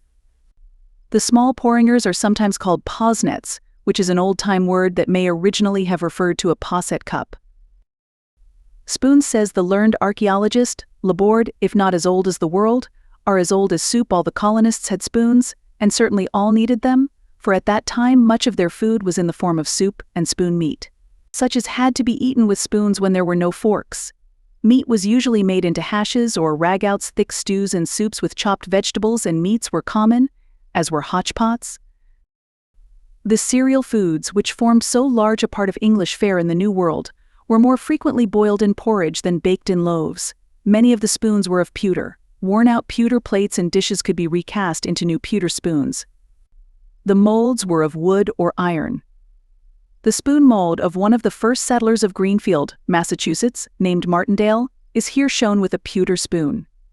In this mold, all his spoons and those of his neighbors were cast. It is now in the Deerfield Memorial Hall. A still more universal spoon material was alchemy, also called alchemy, etc., a metal never used now, which was made of a mixture of pan brass and arsenicum. Wooden spoons, too, were always seen. In Pennsylvania and New York, laurel was called spoonwood, because the Indians made pretty white spoons from that wood to sell to the colonists. Horn was an appropriate and available material for spoons. Many Indian tribes excelled, as they do today, in the making of horn spoons. The vulgar affirmation, "by the great horn spoon," has perpetuated their familiar use. Every family of any considerable possessions or owning good household furnishings had a few silver spoons. Nearly every person owned at least one. At the time America was settled, the common form of silver spoon in England had what was known as a baluster stem and a seal head. The assay mark was in the inner part of the bowl. But the fashion was just changing, and a new and much altered form was introduced, which was made in large numbers, until the opening reign of George I. This shape was the very one, without doubt, in which many of the spoons of the first colonists were made, and wherever such spoons are found, if they are genuine and antiques, they may safely be assigned a date earlier than 1714. The handle was flat and broad at the end, where it was cleft in 3 points which were turned up, that is, not toward the back of the spoon. This was known as the hind's foot handle. The bowl was a perfectly regular ellipse and was strengthened by continuing the handle in a narrow tongue or rat tail, which ran down the back of the bowl. The succeeding fashion, in the early part of the 18th century, had a longer elliptical bowl. The end of the handle was rounded and turned up at the end, and it had a high sharp ridge down the middle. This was known as the Old English shape, and was in common use for half a century. About the period of our Revolutionary War, a shape, nearly like the one in ordinary present use, became the mode. The bowl became egg-shaped, and the end of the handle was turned down instead of up. The rat tail, which extended down the back of the bowl, was shortened into a drop. Fossil spoons and monkey spoons for extraordinary use were occasionally made, and a few are still preserved. Examples of 5 types of spoons are shown from the collection of Edward Holbrook, ESQ, of New York. Families of consequence had usually a few pieces of silver besides their spoons and the silver salt. Some kind of a drinking cup was the usual form. Persons of moderate means often owned a silver cup. I have seen in early inventories and lists the names of a large variety of silver vessels: tankards, beer bowls, beakers, flagons, wine cups, wine bowls, wine cans, tasters, caudle cups, posset cups, dram cups, punch bowls, tumblers, mugs, dram bottles, 2-eared cups, and flasks. Virginians and Marylanders in the 17th century had much more silver than New Englanders. Some Dutch merchants had ample amounts. It was deemed a good and safe investment for spare money. Bread baskets, salvers, muffiniers, chafing dishes, casters, milk pitchers, sugar boxes, candlesticks appear in inventories at the end of the century. A tankard or flagon, even if heavy and handsome, would be placed on the table for every day use. The other pieces were usually set on the cupboard's head for ornament. The handsome silver tankard owned by Sarah Jansen de Rapelje is here shown. She was the first child of European parents born in New Netherland. The tankard was a wedding gift from her husband, and a Dutch wedding scene is graven on the lid. There was a great desire for glass, a rare novelty to many persons at the date of colonization. The English were less familiar with its use than settlers who came from continental Europe. The establishment of glass factories was attempted in early days in several places, chiefly to manufacture sheet glass, but with slight success. Little glass was owned in the shape of drinking vessels, none used generally on the table, I think, during the first few years. Glass bottles were certainly a great rarity and were bequeathed with special mention in wills, and they are the only form of glass vessel named. The earliest glass for table use was greenish in color, like coarse bottle glass, and poor in quality, sometimes decorated in crude designs in a few colors. Bristol glass, in the shape of mugs and plates, was next seen. It was opaque, a milky white color, and was coarsely decorated with vitrifiable colors in a few lines of red, green, yellow, or black, occasionally with initials, dates, or scriptural references. Though shapes were varied, and the number was generally plentiful, there was no attempt made to give separate drinking cups of any kind to each individual at the table. Blissfully ignorant of the existence or presence of microbes, germs, and bacteria, our sturdy and unsqueamish forebears drank contentedly in succession from a single vessel, which was passed from hand to hand and lip to lip around the board. Even when tumbler-shaped glasses were seen in many houses, flip glasses, they were called, they were of communal size, some held a gallon, and all drank from the same glass. The great punch bowl, not a very handy vessel to handle when filled with punch, was passed up and down as freely as though it were a loving cup, and all drank from its brim. At college tables and even at tavern boards, where table neighbors might be strangers, the flowing bowl and foaming tankard was passed serenely from one to another, and replenished to pass again. Leather was perhaps the most curious material used. Pitchers, bottles, and drinking cups were made of it. Great jugs of heavy black leather, waxed and bound and tipped with silver, were used to hold metheglin, ale, and beer, and were a very substantial, and at times a very handsome vessel. The finest examples I have ever seen are here represented. The stitches and waxed thread at the base and on the handles can plainly be perceived. They are bound with a rich silver band, and have a silver shield bearing a date of gift to Samuel Brenton in 1778, but they are probably a century older than that date. They are the property by inheritance of Miss Rebecca Shaw, aged 96 years, of Wickford, Rhode Island. The use of these great leather jacks, in a clumsier form than here shown, led to the amusing mistake of a French traveler, that the English drank their ale out of their boots. These leather jugs were commonly called black jacks, and the larger ones were bombards. Giskin was still another and rarer name. Drinking cups were sometimes made of horn. A handsome one has been used since colonial days on Long Island for quince drink, a potent mixture of hot rum, sugar, and quince marmalade or preserves. It has a base of silver, a rim of silver, and a cover of horn tipped with silver. A stirrup cup of horn, tipped with silver, was used to speed the parting guest. Occasionally the whole horn, in true medieval fashion, was used as a drinking cup. Often they were carved with considerable skill, as the beautiful ones in the collection of Mr. A. G. Richmond, of Canajoharie, New York. Gourds were plentiful on the farm, and gathered with care, that the hard-shelled fruit might be shaped into simple drinking cups. In Elizabeth's time silver cups were made in the shape of these gourds. The ships that brought lemons and raisins of the sun from the tropics to the colonists also brought coconuts. Since the 13th century the shells of coconuts have been mounted with silver feet and covercles in a goblet shape and been much sought after by Englishmen. Mounted in pewter, and sometimes in silver, or simply shaped with a wooden handle attached, the shell of the coconut was a favorite among the English settlers. To this day one of the coconut shell cups, or dippers, is a favorite drinking cup of many. A handsome coconut goblet, richly mounted in silver, is shown in the accompanying illustration. It was once the property of the Revolutionary patriot, John Hancock, and is now in the custody of the Bostonian Society, at the Old State House, in Boston, Massachusetts. popular drinking mugs of the English, from which specially they drank their mead, metheglin, and ale, were the stoneware jugs which were made in Germany and England, in the 16th and 17th centuries, in great numbers. An English writer in 1579 spoke of the English custom of drinking from pots of earth, of sundry colors and molds, whereof many are garnished with silver, or leastwise with pewter. Such a piece of stoneware is the oldest authenticated drinking jug in this country, which was brought here and used by English colonists. It was the property of Governor John Winthrop, who came to Boston in 1630, and now belongs to the American Antiquarian Society, in Worcester, Massachusetts. It stands 8 inches in height, is apparently of German Gresware, and is heavily mounted in silver. The lid is engraved with a quaint design of Adam and Eve, and the tempting serpent in the apple tree. It was a gift to John Winthrop's father from his sister, Lady Mildmay, in 1607, and was then, and is still now, labelled, a stone pot tipped and covered with a silver lidded. Many other Boston colonists had similar stone jugs, Flanders jugs, tip jugs. What were known as Fulham jugs were also much prized.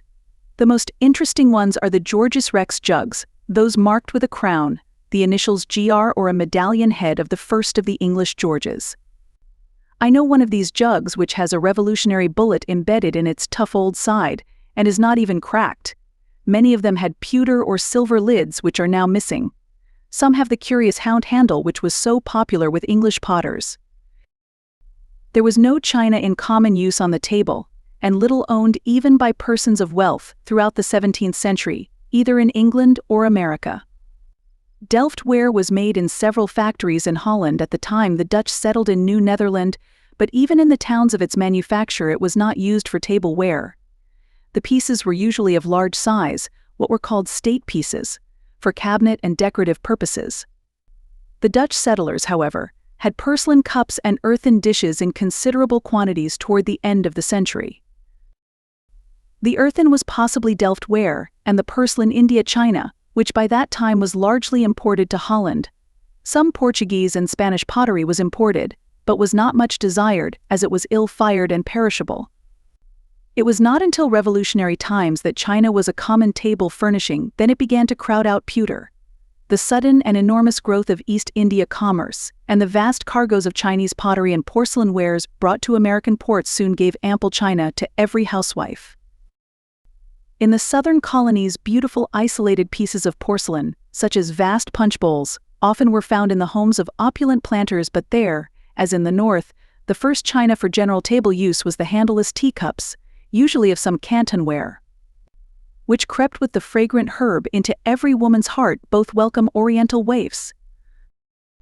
It may well be imagined that this long, narrow table with a high salt cellar in the middle, with clumsy wooden trenchers for plates, with round pewter platters heaped high with the stew of meat and vegetables, with a great noggin or two of wood, a can of pewter or a silver tankard to drink from, with leather jacks to hold beer or milk, with many wooden or pewter and some silver spoons, but no forks, no glass, no china, no covered dishes, no saucers, did not look much like our dinner tables today. Even the seats were different. There were seldom chairs or stools for each person. A long, narrow bench without a back, called a form, was placed on each side of the table. Children in many households were not allowed to sit, even on these uncomfortable forms, while eating. Many times they had to stand by the side of the table during the entire meal. In old-fashioned families, that uncomfortable and ungracious custom lasted till this century. I know of children not 50 years ago standing thus at all meals at the table of one of the judges of the Supreme Court. He had a bountiful table, was a hospitable entertainer and well-known epicure, but children sat not at his board. Each stood at his own place, and had to behave with decorum and eat in entire silence. In some families, children stood behind their parents and other grown persons, and food was handed back to them from the table, so we are told. This seems closely akin to throwing food to an animal, and must have been among people of very low station and social manners. In other houses they stood at a side table, and trencher in hand, ran over to the great table to be helped to more food when their first supply was eaten. The chief thought on the behavior of children at the table, which must be inferred from all the accounts we have of those times, is that they were to eat in silence, as fast as possible regardless of indigestion, and leave the table as speedily as might be. In a little book called Aha, Pretty Little Pocket Book, printed in America about the time of the Revolution, I found a list of rules for the behavior of children at the table at that date. They were ordered never to seat themselves at the table until after the blessing had been asked, and their parents told them to be seated. They were never to ask for anything on the table, never to speak, unless spoken to, always to break the bread, not to bite into a whole slice, never to take salt, except with a clean knife, not to throw bones under the table. One rule read, hold not thy knife upright, but sloping lay it down at right hand of the plate, with end of blade on the plate another. Look not earnestly at any other person that is eating when children had eaten all that had been given them, if they were moderately satisfied. They were told to leave at once the table and room. When the table board described herein was set with snowy linen cloth and napkins and ample fare, it had some compensations for what modern luxuries it lacked, some qualifications for inducing contentment superior, even to our beautiful table settings. There was nothing perishable in its entire furnishing, no frail and costly china or glass, whose injury and destruction by clumsy or heedless servants would make the heart of the housekeeper ache, and her anger nourished the germs of pedomanes within her. There was little of intrinsic value to watch and guard and worry about. There was little to make extra and difficult work, no glass to wash with anxious care, no elaborate silver to clean, only a few pieces of pewter to polish occasionally. It was all so easy and so simple when compared with the complex and varied paraphernalia and accompaniments of serving of meals today, that it was like Arcadian simplicity. In Virginia, the table furnishings were similar to those in New England, but there were greater contrasts in table appointments. There was more silver and richer food, but the Negro servants were so squalid, clumsy, and uncouth that the incongruity made the meals very surprising and at times repellent. When dinners of some state were given in the larger towns, the table was not set or served like the formal dinner of today, for all the sweets, pastry, vegetables, and meats were placed on the table together, with a grand conceit for the ornament in the center. At one period, when pudding was part of the dinner, it was served first. Thus an old-time saying is explained, which always seemed rather meaningless. I came early in pudding time. There was considerable formality in portioning out the food, especially in carving, which was regarded as much more than a polite accomplishment, even as an art. I have seen a list of 60 or 70 different terms in carving to be applied with exactness to different fish, fowl, and meats. An old author says, "How all must regret to hear some persons, even of quality, say, 'Pray cut up that chicken or hen or halve that plover,' not considering how indiscreetly they talk, when the proper terms are, 'Break that goose, thrust that chicken, spoil that hen, pierce that plover.' If they are so much out in common things, how much more would they be with herons, cranes, and peacocks? It must have required good judgment and constant watchfulness never to say 'spoil that hen' when it was a chicken, or else be thought hopelessly ill-bred." There were few state dinners, however, served in the American colonies. Even in the large cities there were few dinners, even of many courses. Not always were there many dishes. There were still seen in many homes more primitive forms of serving and eating meals than were indicated by the lack of individual drinking cups, the mutual use of a trencher, or even the utilization of the table-top as a plate.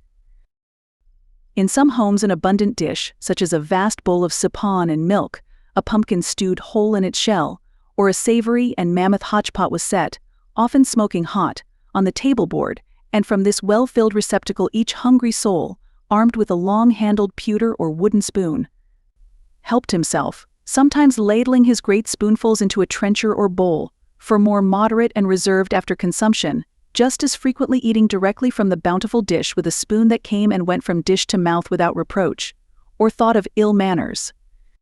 The accounts of travelers in all the colonies frequently tell of such repasts. Some termed it eating in the fashion of the Dutch. The reports of old settlers often recall the general dish, and some very distinguished persons joined in the circle around it and were glad to get it. Variety was of little account compared to quantity and quality. A cheerful hospitality and grateful hearts filled the hollow place of formality and elegance.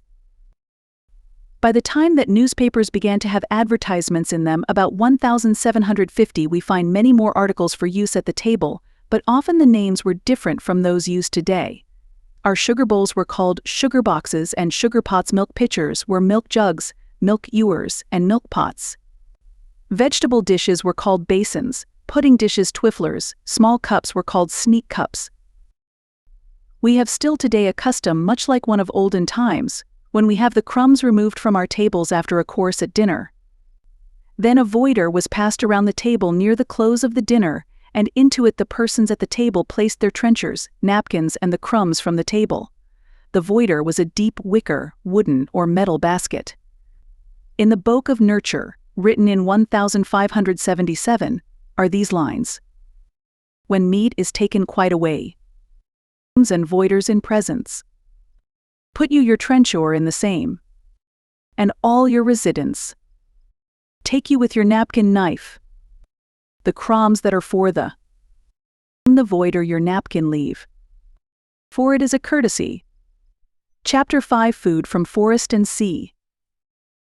Though all the early explorers and travelers came to America eager to find precious and useful metals, they did not discover wealth and prosperity underground in mines, but on the top of the earth, in the woods and fields. To the forests they turned for food, and they did not turn in vain. Deer were plentiful everywhere, and venison was offered by the Indians to the first who landed from the ships. Some families lived wholly on venison for 9 months of the year. In Virginia were vast numbers of red and fallow deer, the latter like those of England, except in the smaller number of branches of the antlers. They were so devoid of fear as to remain undisturbed by the approach of men. A writer of that day says hard by the fort 201 herd have been usually observed. They were destroyed ruthlessly by a system of fire hunting, in which tracts of forests were burned over, by starting a continuous circle of fire miles around, which burnt in toward the center of the circle. Thus the deer were driven into the middle, and hundreds were killed.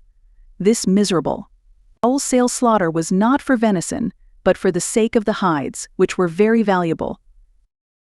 They were used to make the durable and suitable buckskin breeches and jackets so much worn by the settlers, and they were also exported to Europe in large numbers. A tax was placed on hides for the support of the beloved William and Mary College.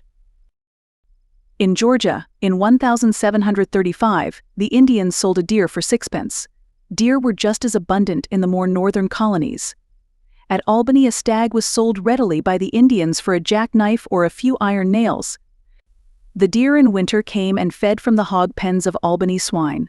Even in 1695, a quarter of venison could be bought in New York City for 9 pence. At the first Massachusetts Thanksgiving, in 1621, the Indians brought in 5 deer to the colonists for their feast. That year there was also great store of wild turkeys. These beautiful birds of gold and purple bronze were at first plentiful everywhere, and were of great weight, far larger than our domestic turkeys today. They came in flocks of 100, Evelyn says of 300 on the Chesapeake, and they weighed 30 or 40 pounds each. Jocelyn says he saw one weighing 60 pounds. William, Pennsylvania wrote that turkeys weighing 30 pounds apiece sold in his day and colony for $1 only. They were shy creatures and fled inland from the white man, and by 1690 were rarely shot near the coast of New England, though in Georgia, in 1733, they were plentiful enough and cheap enough to sell for 4 pence apiece. Flights of pigeons darkened the sky and broke down the limbs of trees on which they lighted. From Maine to Virginia these vast flocks were seen. Some years pigeons were so plentiful that they were sold for a penny a dozen in Boston. Pheasant, partridge, woodcock, and quail abounded. Plover, snipe, and curlew were in the marsh woods. In fact, in Virginia every bird familiar to Englishmen at home was found save peacock and domestic fowl. Wild hare and squirrels were so many that they became pests, and so much grain was eaten by them that bounties were paid in many towns for the heads of squirrels. County treasuries were exhausted by these premiums. The Swedish traveler, Kalm, said that in Pennsylvania in 1 year, 1749, PS 8000 was paid out for heads of black and gray squirrels, at 3 pence a head, which would show that over 600,000 were killed. From the woods came a sweet food store, one specially grateful when sugar was so scarce and so high-priced, wild honey, which the colonists eagerly gathered everywhere from hollow tree trunks. Curiously enough, the traveler, Calm, insisted that bees were not native in America, but were brought over by the English, that the Indians had no name for them, and called them English flies. Governor Berkeley of Virginia, writing in 1706, called the maple the sugar tree, he said. The sugar tree yields a kind of sap or juice which by boiling is made into sugar. This juice is drawn out by wounding the trunk of the tree and placing a receiver under the wound. It is said that the Indians make 1 pound of sugar out of 8 pounds of the liquor. It is bright and moist with a full large grain, the sweetness of it being like that of good muscovada.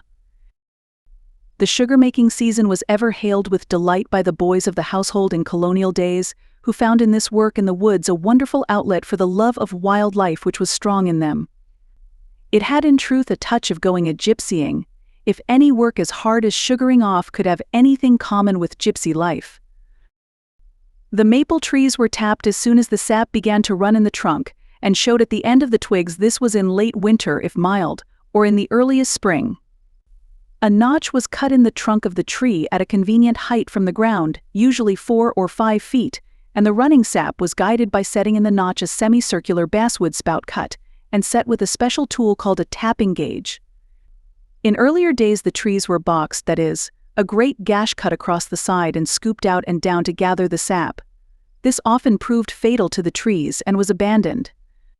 A trough, usually made of a butternut log about 3 feet long, was dug out, Indian fashion, and placed under the end of the spout. These troughs were made deep enough to hold about 10 quarts. In later years a hole was bored in the tree with an auger, and sap buckets were used instead of troughs. Sometimes these troughs were left in distant sugar camps from year to year, turned bottom side up, through the summer and winter. It was more thrifty and tidy, however, to carry them home and store them. When this was done, the men and boys began work by drawing the troughs and spouts and provisions to the woods on hand sleds. Sometimes a mighty man took in a load on his back. It is told of John Alexander of Brattleboro, Vermont, that he once went into camp upon snowshoes carrying for 3 miles 1 5-pail iron kettle, 2 sap buckets, an axe and trappings, a knapsack, 4 days' provisions, and a gun and ammunition. The master of ceremonies, the owner of the camp, selected the trees and drove the spouts, while the boys placed the troughs. Then the snow had to be shoveled away on a level spot about 18 or 20 feet square, in which strong forked sticks were set 12 feet apart. Or the ground was chosen so that 2 small low-spreading and strong trees could be trimmed and used as forks. A heavy green stick was placed across from fork to fork, and the sugaring off kettles, sometimes 5 in number, hung on it. Then dry wood had to be gathered for the fire's hard work. It was to keep them constantly supplied. It was often cut a year in advance. As the sap he collected in the troughs, it was gathered in pails or buckets, which, hung on a sap yoke across the neck, were brought to the kettles and the sap set a boiling down. When there was a good run of sap, it was usually necessary to stay in the camp overnight. Many times the campers stayed several nights. As the good run meant milder weather, a night or 2 was not a bitter experience indeed. I have never heard anyone speak, nor seen any account of a night spent in a sugar camp, except with keen expressions of delight. If possible, the time was chosen during a term of moonlight. The snow still covered the fields, and its pure shining white light could be seen through the trees. God makes such nights, so white and still. Firs you can look and listen. Moonlight and snow on field and hill. All silence and all glisten. The great silence, broken only by steady dropping of the sap, the crackle of blazing brush, and the occasional hooting of startled owls. The stars seen singly overhead through the openings of the trees, shining down the dark tunnel as bright as though there were no moon above all. The clearness and sweetness of the first atmosphere of spring gave an exaltation of the senses and spirit which the country boy felt without understanding, and indeed without any formulated consciousness. If the camp were near enough to any group of farmhouses to have visitors, the last afternoon and evening in camp was made a country frolic. Great sled loads of girls came out to taste the new sugar, to drop it into the snow to candy, and to have an evening of fun. Long ere the full riches of the forests were tested, the colonists turned to another food supply, the treasures of the sea. The early voyagers and colonists came to the coasts of the New World to find gold and furs. The gold was not found by them, nor their children's children, in the land which is now the United States, till over 2 centuries had passed from the time of the settlement, and the gold mines of California were opened. The furs were at first found and profitably gathered, but the timid fur-bearing animals were soon exterminated near the settlements. There was, however, a vast wealth ready for the colonists on the coast of the New World which was greater than gold, greater than furs, a wealth ever obtainable, ever replenished, ever useful, ever saleable. It was fish. The sea, the rivers, the lakes teemed with fish. Not only was there food for the settlers, but for the whole world, and all Europe desired fish to eat. The ships of the early discoverer, Gosnold, in 1602, were pestered with cod. Captain John Smith, the acute explorer, famous in history as befriended by Pocahontas, went to New England in 1614 to seek for whale, and instead he fished for cod. He secured 60,000 in 1 month, and he wrote to his countrymen, "Let not the meanness of the word fish distaste you, for it will afford as good gold as the mines of Guiana or Potosi, with less hazard and charge, and more certainty and facility." This promise of wealth has proved true 1,000-fold. Smith wrote home to England full accounts of the fisheries, of the proper equipment of a fishing vessel, of the methods of fishing, the profits, all in a most enticing and familiar style. He said in his description of New England, "What pleasure can be more than to recreate themselves before their own doors in their own boats, upon the sea, where man, woman, and child, with a small hook and line by angling, may take divers sorts of excellent fish, at their pleasure, and is it not pretty sport to pull up 2pence, 6pence, or 12pence, as fast as you can hale and veer a line?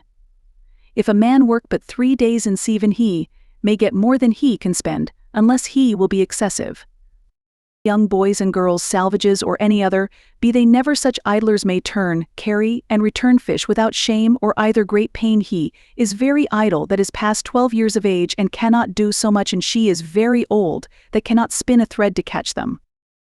His accounts and similar ones were so much read in England that when the Puritans asked King James of England for permission to come to America, and the king asked what profit would be found by their emigration, he was at once answered, "Fishing." Whereupon he said in turn, "In truth 'tis an honest trade, 'twas the apostles' own calling, yet, in spite of their intent to fish, the first English ships came but poorly provided for fishing, and the settlers had little success at first even in getting fish for their own food." Elder Brewster of Plymouth, who had been a courtier in Queen Elizabeth's time, and had seen and eaten many rich feasts, had nothing to eat at one time but clams. Yet he could give thanks to God that he was permitted to suck of the abundance of the seas and the treasures hid in the sand. The Indian Squanto showed the pilgrims many practical methods of fishing, among them one of treading out eels from the brook with his feet and catching them with his hands. And every ship brought in either cod hooks and lines, mackerel hooks and lines, herring nets, seines, shark hooks, bass nets, squid lines, eel pots, coils of rope and cable, drails, barbels, pens, gaffs, or mussel hooks. Jocelyn, in his New England's Rarities, written in 1672, enumerated over 200 kinds of fish that were caught in New England waters. Lobsters certainly were plentiful enough to prevent starvation. The minister Higginson, writing of lobsters at Salem, said that many of them weighed 25 pounds apiece, and that the least boy in the plantation may catch and eat what he will of them. In 1623, when the ship Anne arrived from England, bringing many of the wives and children of the pilgrims who had come in the first ships, the only feast of welcome that the poor husbands had to offer the newcomers was a lobster or a piece of fish without bread or anything else but a cup of spring water. Patriarchal lobsters 5 and 6 feet long were caught in New York Bay. The traveler, Van der Donck, says those a foot long are better for serving at table. Truly, a lobster 6 feet long would seem a little awkward to serve on a dinner table.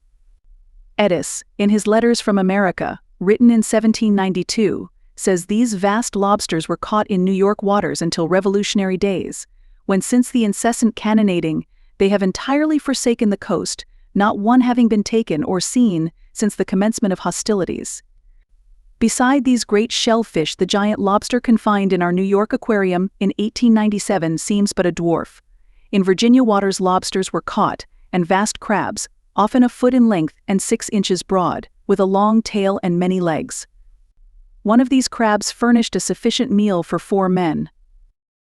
From the gossiping pages of the Labadist missionaries, who came to America in 1697, we find hints of good fare in oysters in Brooklyn. Then was thrown upon the fire, to be roasted, a pail full of Gowan's oysters, which are the best in the country. They are fully as good as those of England, better than those we eat at Falmouth. I had to try some of them raw. They are large and full, some of them not less than a foot long. Others are young and small. In consequence of the great quantities of them, everybody keeps the shells for the burning of lime. They pickle the oysters in small casks and send them to Barbados. Van der Donck corroborates the foot-long oysters seen by the Labadist travelers. He says the large oysters roasted or stewed make a good bite. A very good bite, it would seem to us. Strachey, in his History of Travail into Virginia, says he saw oysters in Virginia that were 13 inches long. Fortunately for the starving Virginians, oyster banks rose above the surface at ebb tide at the mouth of the Elizabeth River, and in 1609 a large number of these famished Virginia colonists found in these oyster banks a means of preservation of life. As might be expected of any country so intersected with arms of the sea and fresh water streams, Virginia at the time of settlement teemed with fish. The Indians killed them in the brooks by striking them with sticks, and it is said the colonists scooped them up in frying pans. Horses ridden into the rivers stepped on the fish and killed them. In one cast of a sign, the governor, Sir Thomas Dale, caught 5,000 sturgeon as large as cod. Some sturgeon were 12 feet long. The works of Captain John Smith, Rolfe's Relation, and other books of early travelers all tell of the enormous amount of fish in Virginia. The New York rivers were also full of fish, and the bays their plenty in New Netherland inspired the first poet of that colony to rhyming enumeration of the various kinds of fish found there. Among them were sturgeon, beloved of the Indians and despised of Christians, and terrapin, not despised by anyone.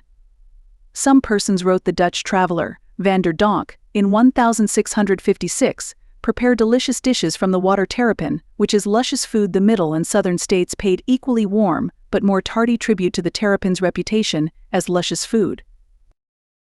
While other fish were used everywhere for food, cod was the great staple of the fishing industry.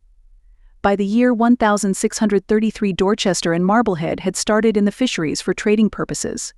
Sturgeon also was caught at a little later date, and bass and alewives. Morton, in his New England Canaan, written in 1636, says, "I myself at the turning of the tide have seen such multitudes of sea bass that it seemed to me that one might go over their backs dry shod." The regulation of fish weirs soon became an important matter in all towns where streams let alewives up from the sea. The New England ministers took a hand in promoting and encouraging the fisheries, as they did all positive social movements and commercial benefits. Reverend Hugh Peter in Salem gave the fisheries a specially good turn. Fishermen were excused from military training, and portions of the common stock of corn were assigned to them. The General Court of Massachusetts exempted vessels and stock from country charges, which were taxes for 7 years.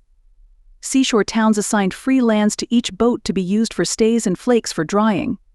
As early as 1640, 300,000 dried codfish were sent to market from New England. Codfish consisted of 3 sorts: marchantable, middling, and refuse.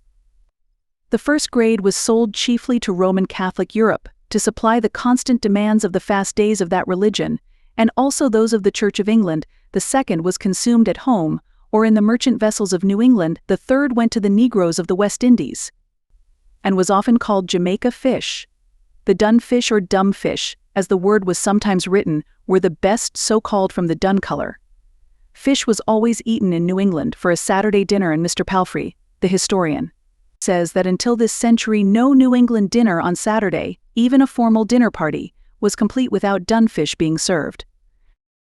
Of course, the first fishing vessels had to be built and sent from England.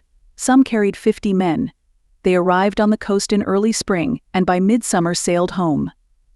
The crew had for wages 1/3 share of the fish and oil, another third paid for the men's food, the salt, nets, hooks, lines, except the other third went to the ship's owners for profit.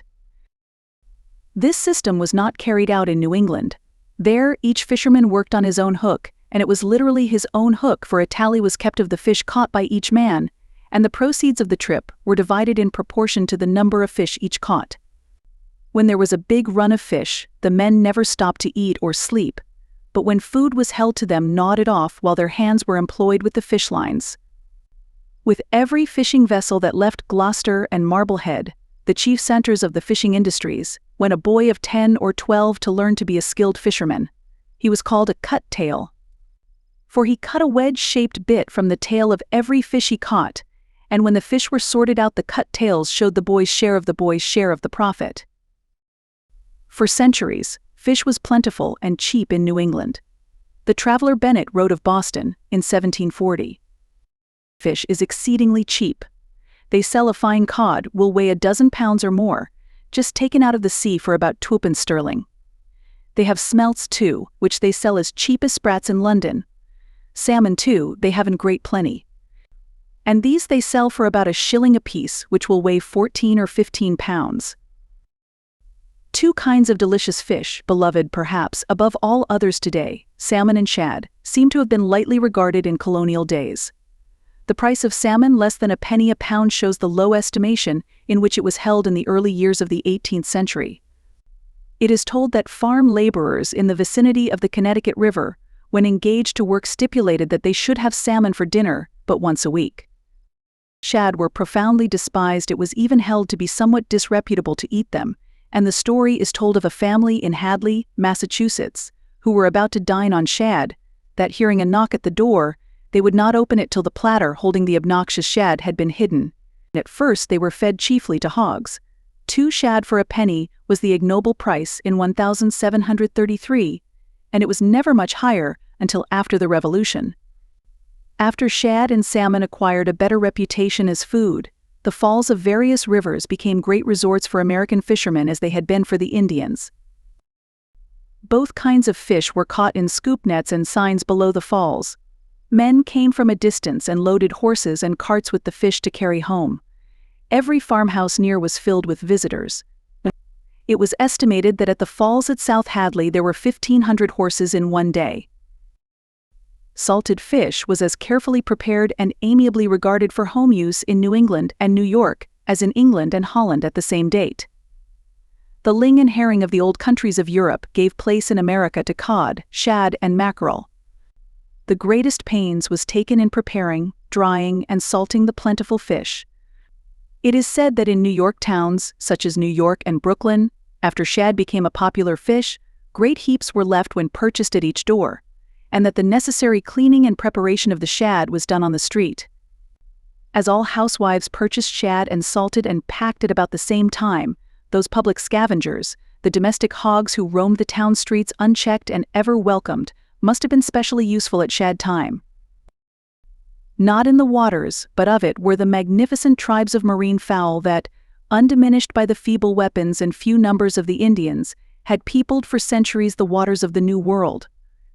The Chesapeake and its tributaries furnished each autumn vast feeding grounds of wild celery and other aquatic plants to millions of those creatures. The firearms of Captain John Smith and his 2 companions were poor things compared with the fowling pieces of today, but with their 3 shots they killed 148 ducks at one firing. The splendid wild swan wheeled and trumpeted in the clear autumn air. The wild geese flew there in their beautiful V-shaped flight. Duck, in all the varieties known to modern sportsmen: canvasback, mallard, widgeon, redhead, oxeye. Dotterel rested on the Chesapeake waters in vast flocks a mile wide and 7 miles long. Governor Berkeley named also brant, sheldrake, teal, and bluewings. The sound of their wings was said to be like a great storm coming over the water. For centuries these ducks have been killed by the white man, and still they return each autumn to their old feeding places. Chapter 6: Indian Corn. A great field of tall Indian corn waving its stately and luxuriant green blades, its graceful spindles and glossy silk under the hot August sun, should be not only a beautiful sight to every American, but a suggestive one to set us thinking of all that Indian corn means to us in our history. It was a native of American soil at the settlement of this country, and under full and thoroughly intelligent cultivation by the Indians, who were also native sons of the New World. Its abundance, adaptability, and nourishing qualities not only saved the colonists' lives, but altered many of their methods of living, especially their manner of cooking and their tastes in food. One of the first things that every settler in a new land has to learn is that he must find food in that land, that he cannot trust long to any supplies of food which he has brought with him, or to any fresh supplies which he has ordered to be sent after him. He must turn at once to hunting, fishing, planting, to furnish him with food grown and found in the very place where he is. This was quickly learned by the colonists in America, except in Virginia, where they had sad starving times before all were convinced that corn was a better crop for settlers than silk or any of the many hoped-for productions which might be valuable in one sense, but which could not be eaten. Powhatan, the father of the Indian princess Pocahontas, was one of the first to send some of his people that they may teach the English how to sow the grain of his country. Captain John Smith, ever quick to learn of every one and ever practical, got 2 Indians, in the year 1608, to show him how to break up and plant 40 acres of corn, which yielded him a good crop. A succeeding governor of Virginia, Sir Thomas Dale, equally practical, intelligent, and determined, assigned small farms to each colonist and encouraged and enforced the growing of corn. Soon many thousand bushels were raised.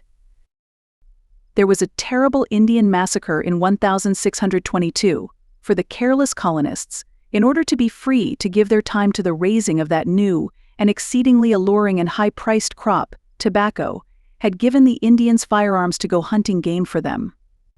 And the lesson of easy killing with powder and shot, when once learned, was turned with havoc upon the white men.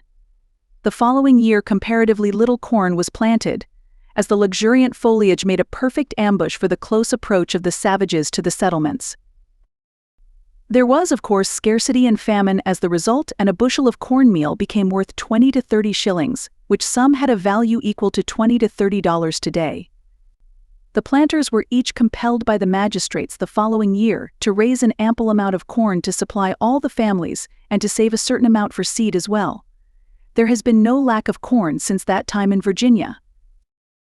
The French colonists in Louisiana, perhaps because they were accustomed to more dainty food than the English, fiercely hated corn, as have the Irish in our own day. A band of French women settlers fairly raised a petticoat rebellion in revolt against its daily use. A dispatch of the governor of Louisiana says of these rebels, "The men in the colony begin through habit to use corn as an article of food, but the women, who are mostly Parisians, have for this food a dogged aversion, which has not been subdued. They inveigh bitterly against His Grace, the Bishop of Quebec, who, they say, has enticed them away from home under pretext of sending them to enjoy the milk and honey of the land of promise." This hatred of corn was shared by other races. An old writer says, Peter Martyr could magnify the Spaniards, of whom he reports they led a miserable life for 3 days together, with parched grain of maize only, which, when compared with the diet of New England settlers for weeks at a time, seems such a bagatelle as to be scarce worth the mention of Peter Martyr. By tradition, still commemorated at forefathers' dinners, the ration of Indian corn supplied to each person in the colony in time of famine was but 5 kernels. The stores brought over by the Pilgrims were poor and inadequate enough. The beef and pork were tainted, the fish rotten, the butter and cheese corrupted. European wheat and seeds did not mature well. Soon, as Bradford says in his now famous logbook, in his picturesque and forcible English, the grim and grizzled face of starvation stared at them. The readiest supply to replenish the scanty larder was fish, but the English made surprisingly bungling work over fishing, and soon the most unfailing and valuable supply was the native Indian corn, or Guinea wheat or Turkey wheat as it was called by the colonists. Famine and pestilence had left eastern Massachusetts comparatively bare of inhabitants at the time of the settlement of Plymouth, and the vacant cornfields of the dead Indian cultivators were taken and planted by the weak and emaciated Plymouth men, who never could have cleared new fields. From the teeming sea, in the April run of fish, was found the needed fertilizer, says Governor Bradford. In April of the first year they began to plant their corn, in which service Squanto stood them in great stead, showing them both ye manner how to set it, and after, how to dress and tend it. From this planting sprang not only the most useful food, but the first and most pregnant industry of the colonists. The first fields and crops were communal, and the result was disastrous. The third year, at the site of the paralyzed settlement, Governor Bradford wisely decided, as did Governor Dale of Virginia, that they should set corn every man for his own particular, furnishing a portion for public officers, fishermen, etc., could not work. And in that regard trust to themselves, thus personal energy succeeded to communal inertia. Bradford wrote that women and children cheerfully worked in the fields to raise corn which should be their very own. A field of corn on the coast of Massachusetts or Narragansett, or by the rivers of Virginia, growing long before any white man had ever been seen on these shores, was precisely like the same field planted 300 years later by our American farmers. There was the same planting in hills, the same number of stalks in the hill, with pumpkin vines running among the hills, and beans climbing the stalks. The hills of the Indians were a trifle nearer together than those of our own day are usually set, for the native soil was more fertile. The Indians taught the colonists much more than the planting and raising of corn. They showed also how to grind the corn and cook it in many palatable ways. The various foods which we use today made from Indian corn are all cooked just as the Indians cooked them at the time of the settlement of the country, and they are still called with Indian names, such as hominy, pone, sapon, samp, succotash. The Indian method of preparing maize or corn was to steep or parboil it in hot water for 12 hours, then to pound the grain in a mortar or a hollowed stone in the field, till it was a coarse meal. It was then sifted in a rather closely woven basket, and the large grains which did not pass through the sieve were again pounded and sifted. Samp was often pounded in olden times in a primitive and picturesque Indian mortar made of a hollowed block of wood or a stump of a tree, which had been cut off about 3 feet from the ground. The pestle was a heavy block of wood shaped like the inside of the mortar, and fitted with a handle attached to one side. This block was fastened to the top of a young and slender tree, a growing sapling, which was bent over and thus gave a sort of spring which pulled the pestle up after being pounded down on the corn. This was called a sweep and mortar mill. They could be heard at a long distance. 2 New Hampshire pioneers made clearings about 1/4 of a mile apart and built houses. There was an impenetrable gully and thick woods between the cabins, and the blazed path was a long distance around, so the wives of the settlers seldom saw each other or any other woman. It was a source of great comfort and companionship to them both that they could signal to each other every day by pounding on their mortars. And they had an ingenious system of communication which one spring morning summoned one to the home of the other, where she arrived in time to be the first to welcome fine twin babies. After these simple stump and sapling mortars were abandoned elsewhere, they were used on Long Island, and it was jestingly told that sailors in a fog could always know on what shore they were, when they could hear the pounding of the samp mortars on Long Island. Rude hand mills next were used, which were called querns or corns. Some are still in existence and known as samp mills. Windmills followed, of which the Indians were much afraid, dreading their long arms and great teeth biting the corn in pieces, and thinking some evil spirit turned the arms. As soon as maize was plentiful, English mills for grinding meal were started in many towns. There was a windmill at Watertown, Massachusetts, in 1631. In 1633, the first water mill, at Dorchester, was built, and in Ipswich a grist mill was built in 1635. The mill built by Governor John Winthrop in New London is still standing. The first windmill erected in America was one built and set up by Governor Earle in Virginia in 1621. By 1649 there were 5 water mills, 4 windmills, and a great number of horse and hand mills in Virginia. Millers had 1/6 of the meal they ground for toll. Sapon was another favorite of the settlers, and was an Indian dish made from Indian corn. It was a thick cornmeal and milk porridge. It was soon seen on every Dutch table, for the Dutch were very fond of all foods made from all kinds of grain, and it is spoken of by all travelers in early New York and in the southern colonies. Samp and samp porridge were soon abundant dishes. Samp is Indian corn pounded to a coarsely ground powder. Roger Williams wrote of it. Nawsamp is a kind of meal pottage unparched. From this the English call their samp, which is the Indian corn beaten and boiled and eaten hot or cold with milk and butter, and is a diet exceedingly wholesome for English bodies. The Swedish scientist, Professor Kalm, told that the Indians gave him fresh maize bread, baked in an oblong shape, mixed with dried huckleberries, which lay as close in it as raisins in a plum pudding. Roger Williams said that succotash was corn seethed like beans. Our word succotash we now apply to corn cooked with beans. Pones were the red men's pones. The love of the Indians for roasting ears was quickly shared by the white man. In Virginia, a series of plantings of corn were made from the 1st of April to the last of June, to afford a 3-month succession of roasting ears. The traveler, Strachey, writing of the Indians in 1618, said they lap their corn in rowels within the leaves of the cum, and so boil it, for a dainty. This method of cooking we have also retained to the present day. It seemed to me very curious to read in Governor Winthrop's journal, written in Boston about 1630, that when corn was parched, as he called it, it turned inside out and was white and floury within, and to think that then little English children were at that time learning what pop corn was, and how it looked when it was parched, or popped.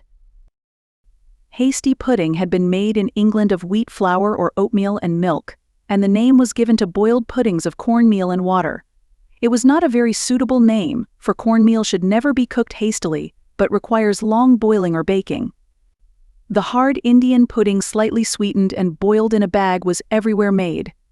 It was told that many New England families had 365 such puddings in a year. The virtues of Johnny Cake have been loudly sung in the interesting pages of Shepherd Tom. The way the corn should be carried to the mill, the manner in which it should be ground, the way in which the stones should revolve, and the kind of stones receive minute description, as does the mixing and the baking, to the latter of which the middle board of red oak from the head of a flour barrel is indispensable as a bakeboard, while the fire to bake with must be of walnut logs. Hasty pudding, corn dumplings, and cornmeal porridge, so eminently good that it was ever mentioned with respect in the plural, as them porridge all are described with the exuberant joyousness of a happy, healthful old age in remembrance of a happy, high-spirited, and healthful youth. The harvesting of the corn afforded one of the few scenes of gaiety in the lives of the colonists.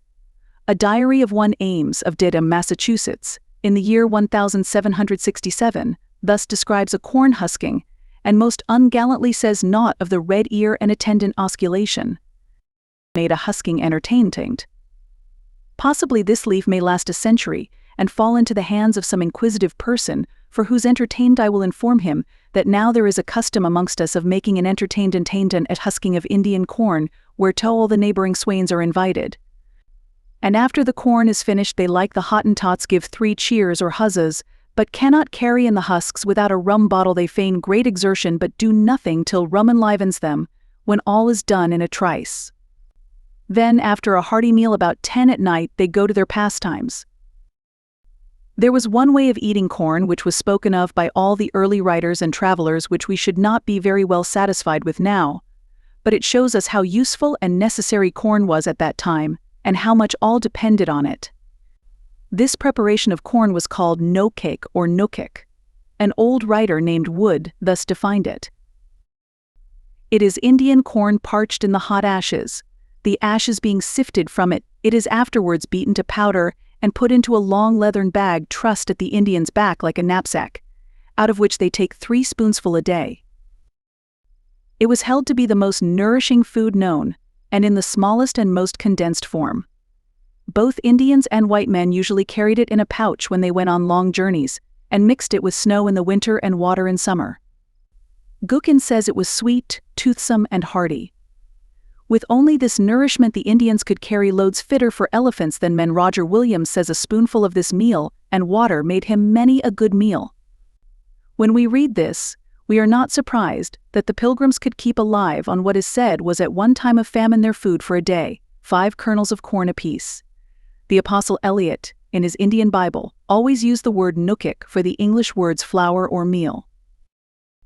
We ought to think of the value of food in those days, and we may be sure the governor and his council thought corn of value when they took it for taxes and made it a legal currency just like gold and silver, and forbade anyone to feed it to pigs.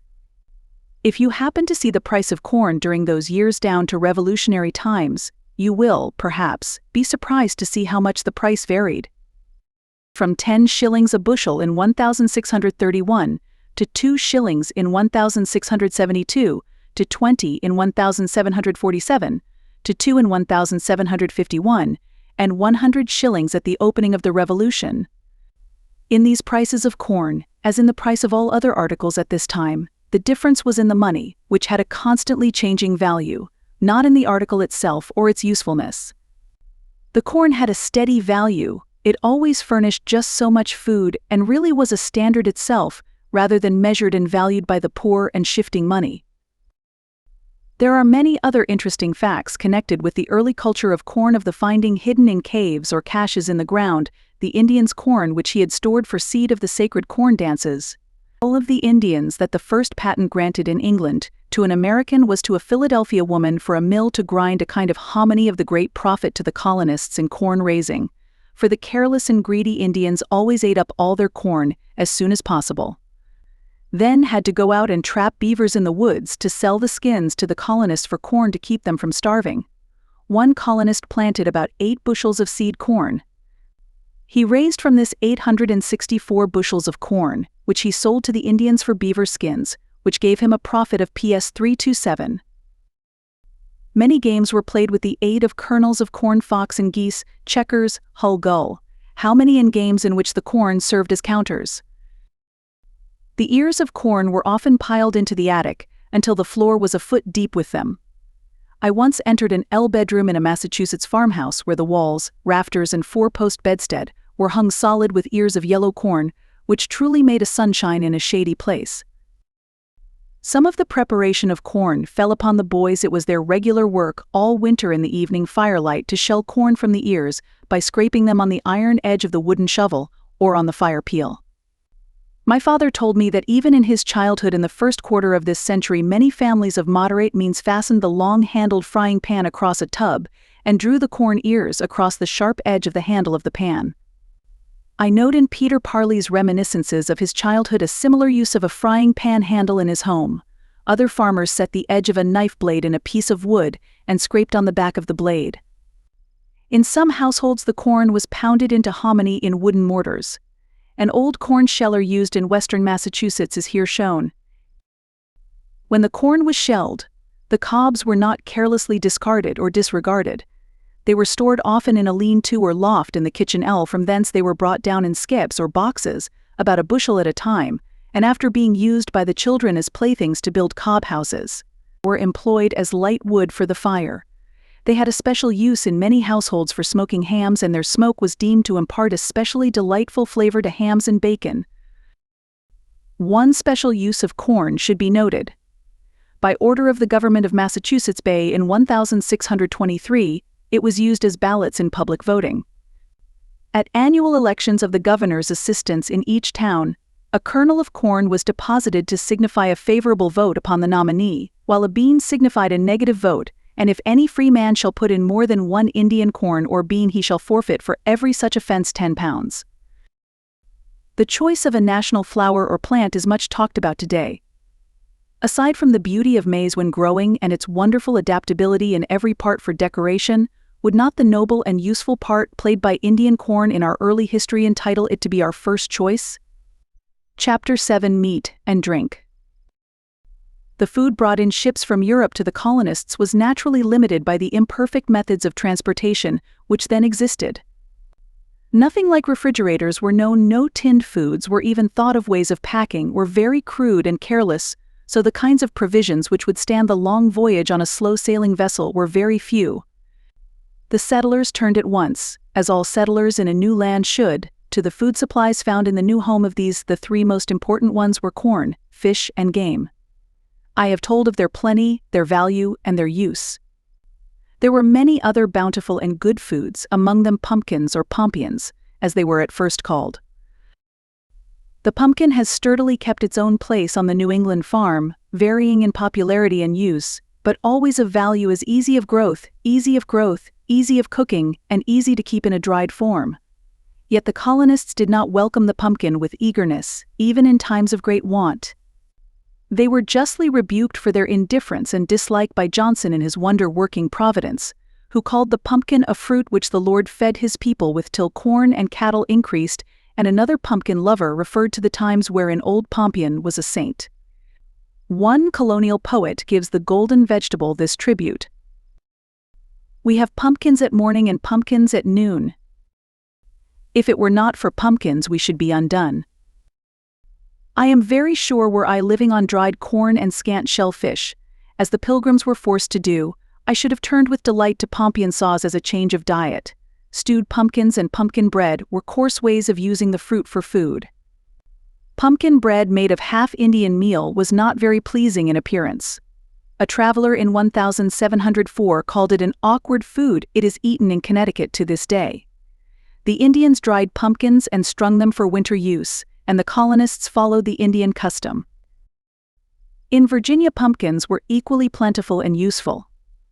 Ralph Hamer, in his True Discourse, says they grew in such abundance that 100 were often observed to spring from one seed. The Virginia Indians boiled beans, peas, corn, and pumpkins together, and the colonists liked the dish. In the trying times at James City, the plentiful pumpkins played a great part in providing food supplies for the starving Virginians. Squashes were also native vegetables. The name is Indian. To show the wonderful and varied way in which the English spelt Indian names, let me tell you that Roger Williams called them Ascootas squashes the Puritan minister Higginson, Squanter squashes the traveler Jocelyn, Squanter squashes, and the historian Wood, Isquooker squashes. Potatoes were known to New Englanders, but were rare, and when referred to were probably sweet potatoes. It was a long time before they were much liked. A farmer at Hadley, Massachusetts, had what he thought a very large crop in 1763. It was 8 bushels. It was believed by many persons that if a man ate them every day, he could not live 7 years. In the spring all that were left on hand were carefully burned, for many believed that if cattle or horses ate these potatoes they would die. They were first called, when carried to England, Virginia potatoes. Then they became much liked and grown in Ireland. Then the Irish settlers in New Hampshire brought them back to this continent, and now they are called, very senselessly, Irish potatoes. Many persons fancied the balls were what should be eaten, and said they did not much desire them. A fashionable way of cooking them was with butter, sugar, and grape juice. This was mixed with dates, lemons, and mace, seasoned with cinnamon, nutmeg, and pepper, then covered with a frosting of sugar, and you had to hunt well to find the potato among all these other things. In the Carolinas, the change in English diet was affected by the sweet potato. This root was cooked in various ways. It was roasted in the ashes, boiled, made into puddings, used as a substitute for bread, made into pancakes which a foreigner said tasted as though composed of sweet almonds, and in every way it was liked, and was so plentiful, that even the slaves fed upon it. Beans were abundant, and were baked by the Indians in earthen pots, just as we bake them today. The settlers planted peas, parsnips, turnips, and carrots, which grew and thrived. Huckleberries, blackberries, strawberries, and grapes grew wild. Apple trees were planted at once, and grew well in New England and the Middle States. 20 years after the Roman Catholic settlement of Maryland, the fruitful orchards were conspicuously flourishing. Johnson, writing in 1634, said that all then in New England could have apple, pear, and quince tarts instead of pumpkin pies. They made apple slump, apple mose, apple crowdy, apple tarts, mess apple pies, and puff apple pies. The Swedish parson Dr. Acrelius, writing home in 1758 an account of the settlement of Delaware, said, "Apple pie is used through the whole year, and when fresh apples are no longer to be had, dried ones are used. It is the evening meal of children. House pie, in country places, is made of apples neither peeled nor freed from their cores, and its crust is not broken if a wagon wheel goes over it." The making of a portion of the autumn's crop of apples into dried apples, apple sauce, and apple butter for winter was preceded in many country homes by an apple paring. The cheerful kitchen of a farmhouse was set with an array of empty pans, tubs, and baskets of sharp knives and heaped-up barrels of apples. A circle of laughing faces completed the scene, and the barrels of apples were quickly emptied by the many skillful hands. The apples intended for drying were strung on linen thread and hung on the kitchen and attic rafters. The following day, the stout crane in the open fireplace was hung with brass kettles which were filled with the pared apples, sweet and sour in proper proportions, the sour at the bottom since they required more time to cook. If quinces could be had, they were added to give flavor, and molasses, or boiled down pungent apple molasses, was added for sweetening. As there was danger that the sauce would burn over the roaring logs, many housewives placed clean straw at the bottom of the kettle to keep the apples from the fiercest heat. Days were spent in preparing the winter's stock of applesauce, but when done and placed in barrels in the cellar, it was always ready for use, and when slightly frozen was a keen relish. Apple butter was made of the pared apples boiled down with cider. Wheat did not at first ripen well, so white bread was for a time rarely eaten. Rye grew better, so bread made of rye and injun, which was half rye meal, half corn meal, was used instead. Bake shops were so many in number in all the towns that it is evident that housewives in towns and villages did not make bread in every home as today, but bought it at the bakers. At the time when America was settled, no European peoples drank water as we do today, for a constant beverage. The English drank ale, the Dutch beer, the French and Spanish light wines for everyday use. Hence it seemed to the colonists a great trial, and even a very dangerous experiment to drink water in the New World. They were forced to do it, however, in many cases, and to their surprise found that it agreed with them very well, and that their health improved. Governor Winthrop of Massachusetts, who was a most sensible and thoughtful man, soon had water used as a constant drink by all in his household. As cows increased in number and were cared for, milk of course was added to the everyday fare. Reverend Mr. Higginson wrote in 1630 that milk cost in Salem but a penny a quart, while another minister, John Cotton, said that milk and ministers were the only things cheap in New England. At that time milk cost but a penny and a quarter a quart in Old England. Milk became a very important part of the food of families in the 18th century. In 1728 a discussion took place in the Boston newspapers as to the expense of keeping a family of middling figure. These writers all named only bread and milk for breakfast and supper. 10 years later a minister, calculating the expenses of his family, set down bread and milk for both breakfast and supper. Milk and hasty pudding, milk and stewed pumpkin, milk and baked apples, milk and berries were variations.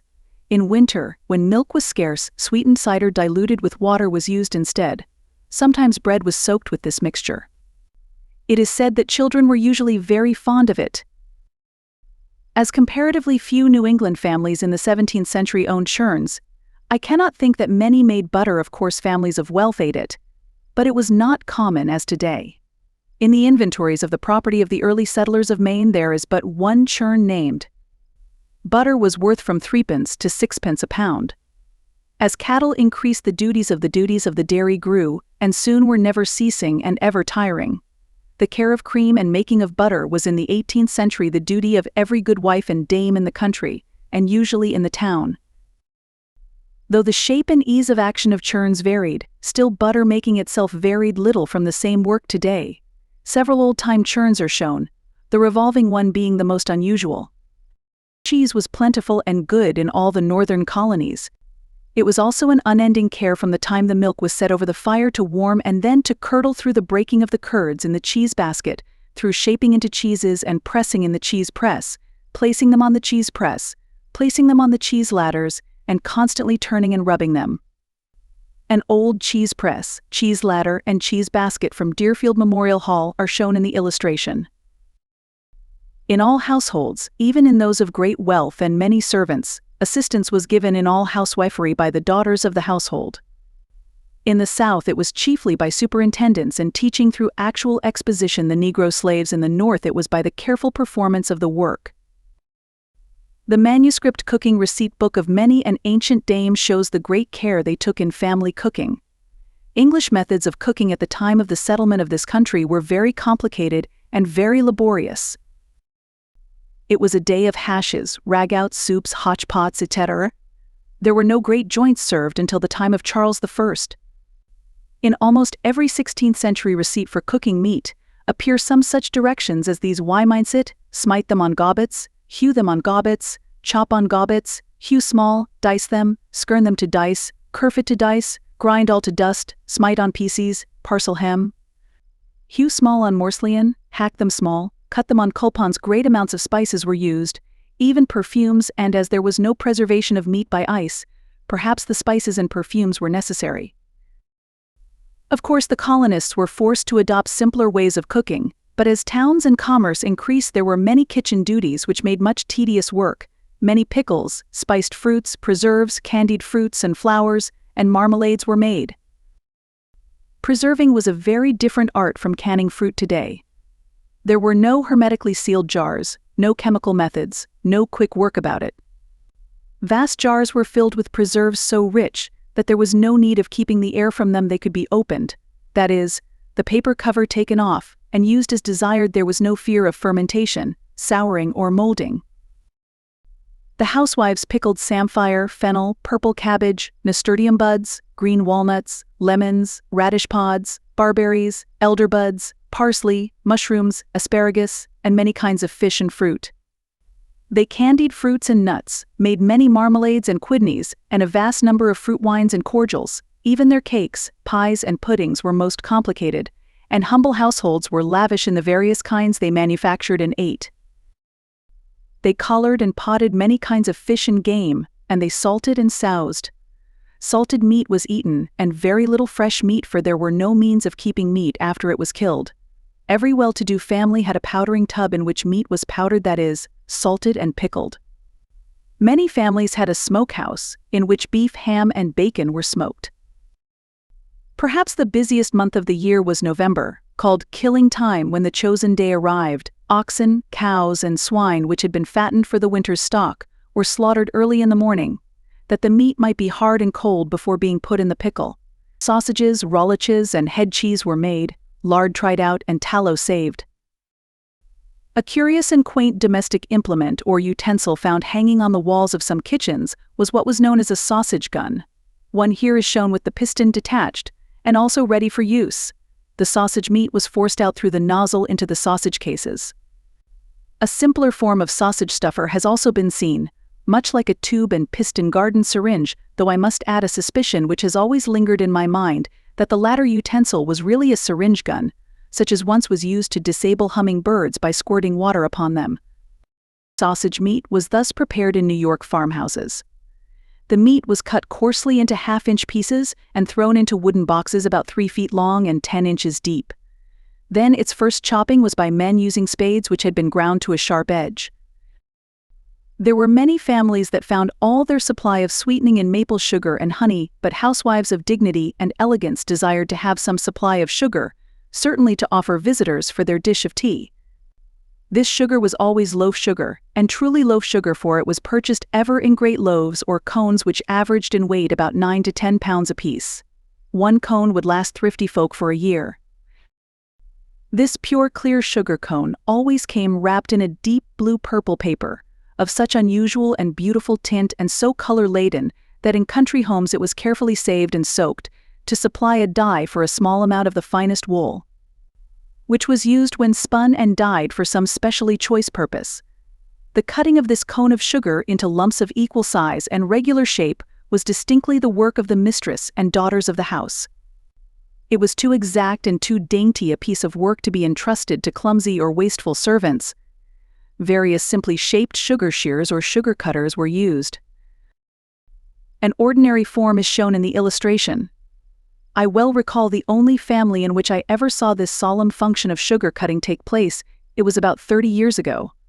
An old Boston East India merchant, one of the last to cling to a residence in what is known now as the Burnt District, always desired, and his desire was law, to use these loaves of sugar in his household. I don't know where he got them so long after everyone else had apparently ceased buying them. He may have specially imported them, at any rate he had them, and to the end of her life it was the morning duty of his wife to cut the sugar. I can see my old cousin still in what she termed her breakfast room, dressed very handsomely, standing before a bare mahogany table, on which a maid placed the considerable array of a silver salver without legs, which was set on a folded cloth, and held the sugar loaf, and the sugar cutter. and another salver with legs that bore various bowls and one beautiful silver sugar box which was kept filled high for her husband's toddy. It seemed an interminably tedious work to me and a senseless one, as I chafingly waited for the delightful morning drive in delightful Boston. It was in this household that I encountered the sweetest thing of my whole life. I have written elsewhere its praises in full a barrel, a small one, to be sure, but still a whole teak wood barrel full of long strings of glistening rock candy. I had my fill of it at will, though it was not kept as a sweetmeat, but was a kitchen store having a special use in the manufacture of rich brandy sauces for plum puddings, and of a kind of marchpane ornamentation for desserts. All the spices used in the household were also ground at home, in spice mortars and spice mills. These were of various sizes, including the pepper mills, which were set on the table at meal times, and the tiny ornamental graters which were carried in the pocket. The entire food of a household was the possible production of a farm. In a paper published in the American Museum in 1787, an old farmer says, "At this time my farm gave me and my whole family a good living on the produce of it, and left me 1 year with another 150 silver dollars, for I never spent more than $10 a year, which was for salt, nails and the like. Nothing to eat, drink or wear was bought, as my farm provided all." The farm food was not varied, it is true, as today, for articles of luxury came by importation. The products of tropical countries, such as sugar, molasses, tea, coffee, spices, found poor substitutes in home food products. Dried pumpkin was a poor sweetening instead of molasses. Maple sugar and honey were not esteemed, as was sugar. Tea was ill replaced by raspberry leaves, leucostrife, hardhack, goldenrod, dittany, blackberry leaves, yaupon, sage, and a score of other herbs. Coffee was better than parched rye, and chestnut spices could not be compensated for or remotely imitated by any substitutes. So though there was ample quantity of food, the quality, save in the town, was not such as English housewives had been accustomed to. There were many deprivations in their kitchens which tried them sorely. The better cooks they were, the more trying were the limitations. Every woman with a love for her fellow woman must feel a thrill of keen sympathy for the good wife of Newport, New Hampshire, who had to make her Thanksgiving mince pies, with a filling of bear's meat and dried pumpkins, sweetened with maple sugar, and her crust of cornmeal. Her husband loyally recorded that they were the best mince pies he ever ate. As years passed on and great wealth came to individuals, the tables of the opulent, especially in the middle colonies, rivaled the luxury of English and French houses of wealth. It is surprising to read in Dr. Cutler's diary that when he dined with Colonel Dewar in New York in 1787, there were 15 kinds of wine served besides cider, beer, and porter. John Adams probably lived as well as any New Englander of similar position and means.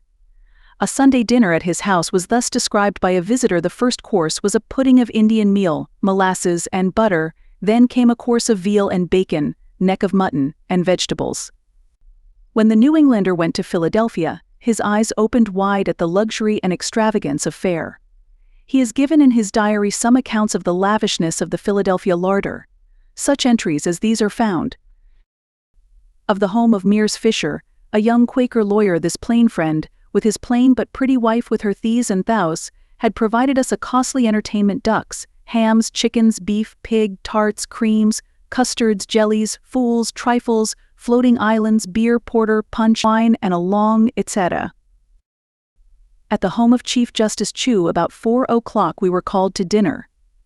Turtle and every other thing, flummery, jellies, sweetmeats of 20 sorts, trifles, whipped syllabubs, floating islands, fools, etc. The dessert of fruits, raisins, almonds, pears, peaches. A most sinful feast again. Everything which could delight the eye or allure the taste: curds and creams, jellies, sweetmeats of various sorts, 20 kinds of tarts, fools, trifles, floating islands, whipped syllabubs, etc., Parmesan cheese, punch, wine, porter, beer. By which lists may plainly be seen that our second president had somewhat of a sweet tooth. The Dutch were great beer drinkers and quickly established breweries at Albany and New York.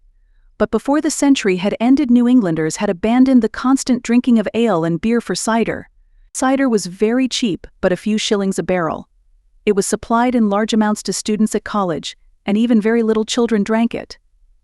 President John Adams was an early and earnest wisher for temperance reform, but to the end of his life he drank a large tankard of hard cider every morning when he first got up. It was free in every farmhouse to all travelers and tramps. A cider mill was usually built on a hillside, so the building could be 1 story high in front and 2 in the back. Thus carts could easily unload the apples on the upper level and take away the barrels of cider on the lower. Standing below on the lower floor you could see 2 upright wooden cylinders, set a little way apart, with knobs or nuts as they were called, on one cylinder which fitted loosely into holes on the other. The cylinders worked in opposite directions and drew in and crushed the apples poured down between them. The nuts and holes frequently clogged with the pomace. Then the mill was stopped and a boy scraped out with a stick or hook the crushed apples. A horse walking in a small circle moved a lever which turned the motor wheel. It was slow work. It took 3 hours to grind a cartload of apples, but the machinery was efficient and simple. The pomace fell into a large shallow vat or tank, and if it could lie in the vat overnight it was a benefit. Then the pomace was put in a press. This was simple in construction.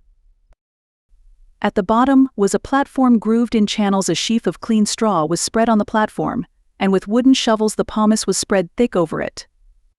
Then a layer of straw was laid at right angles with the first, and more pomace, and so on till the form was about 3 feet high. The top board was put on as a cover. The screw turned and blocks pressed down, usually with a long wooden hand lever, very slowly at first, then harder, until the mass was solid and every drop of juice had trickled into the channels of the platform and thence to the pan below. Within the last 2 or 3 years I have seen those cider mills at work in the country back of Old Plymouth and in Narragansett, sending afar their sourly fruity odors. And though apple orchards are running out, and few new trees are planted, and the apple crop in those districts is growing smaller and smaller, yet is the sweet cider of country cider mills as free and plentiful a gift to any passer-by as the water from the well or the air we breathe. Perry was made from pears, as cider is from apples, and peachy from peaches. Metheglin and mead, drinks of the old Druids in England, were made from honey, yeast, and water, and were popular everywhere. In Virginia whole plantations of the honey locust furnished locust beans for making metheglin. From persimmons, elderberries, juniper berries, pumpkins, corn stalks, hickory nuts, sassafras bark, birch bark, and many other leaves, roots, and barks, various light drinks were made. An old song boasted, "Oh, we can make liquor to sweeten our lips," of pumpkins, of parsnips, of walnut tree chips. Many other stronger and more intoxicating liquors were made in large quantities, among them enormous amounts of rum, which was called often killed devil. The making of rum aided and almost supported the slave trade in this country. The poor Negroes were bought on the coast of Africa by New England sea captains and merchants and paid for with barrels of New England rum. These slaves were then carried on slave ships to the West Indies and sold at a large profit to planters and slave dealers for a cargo of molasses. This was brought to New England, distilled into rum, and sent off to Africa. Thus the circle of molasses, rum, and slaves was completed. Many slaves were also landed in New England, but there was no crop there that needed Negroes to raise it. So slavery never was as common in New England as in the South, where the tropical tobacco and rice fields needed Negro labor. But New England's share in promoting Negro slavery in America was just as great as was Virginia's. Besides all the rum that was sent to Africa, much was drunk by Americans at home. At weddings, funerals, christenings, at all public meetings and private feasts, New England rum was ever present.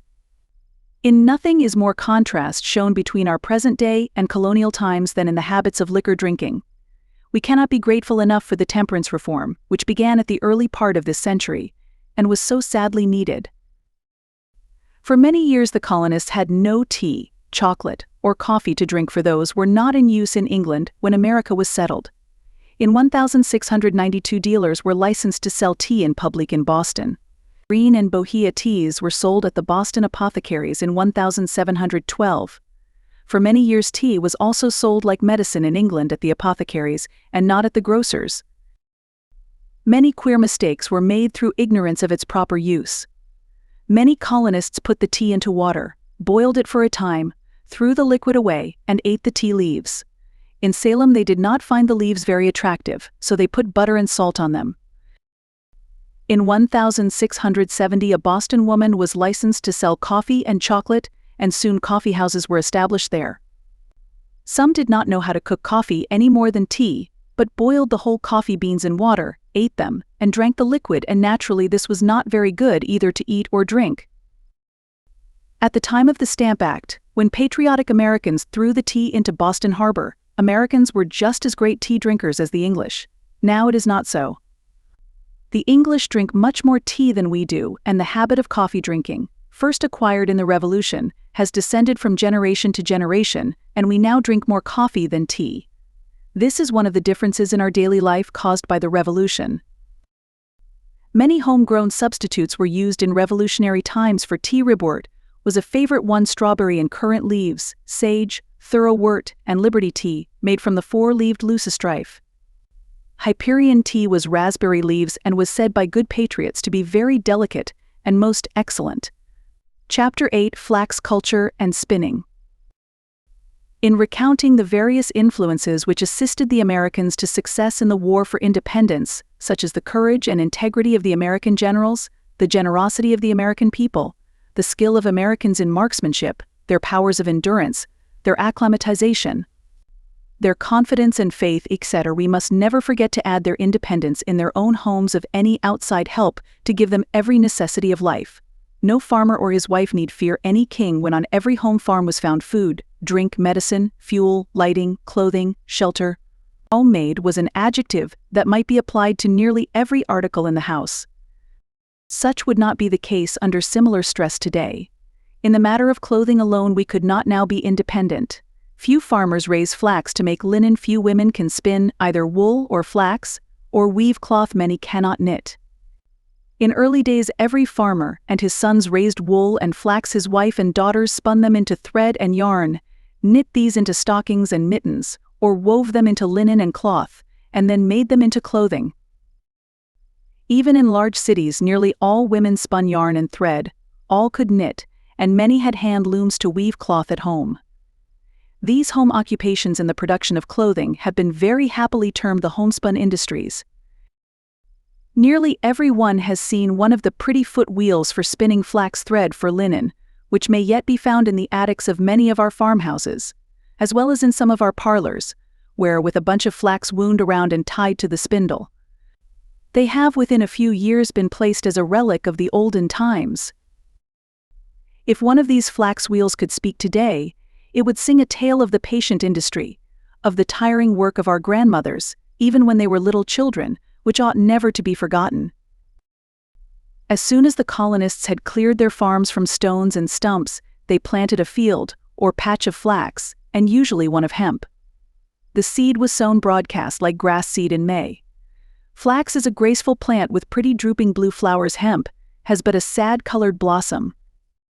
Thomas Tusser says in his book of housewifery, "Good flax and good hemp to have of her own. In May a good huswife will see it be sown, and afterwards trim it to serve in a need. The thimble to spin, the card for her seed." When the flax plants were 3 or 4 inches high, they were weeded by young women or children who had to work barefoot, as the stalks were very tender. If the land had a growth of thistles, the weeders could wear 3 or 4 pairs of woolen stockings. The children had to step facing the wind, so if any plants were trodden down, the wind would help to blow them back into place. When the flax was ripe, in the last of June or in July, it was pulled up by the roots and laid out carefully to dry for a day or two, and turned several times in the sun. This work was called pulling and spreading, and was usually done by men and boys. It then was rippled. A coarse wooden or heavy iron wire comb with great teeth, named a ripple comb, was fastened on a plank. The stalks of flax were drawn through it with a quick stroke to break off the seed bolls or bobs, which fell on a sheet spread to catch them. These were saved for seed for the next crop, or for sale. Rippling was done in the field. The stalks were then tied in bundles called beats or baits and stacked. They were tied only at the seed end, and the base of the stalks was spread out, forming a tent-shaped stack, called a stook. When dry, the stalks were watered to rot the leaves and softer fibers. Hemp was watered without rippling.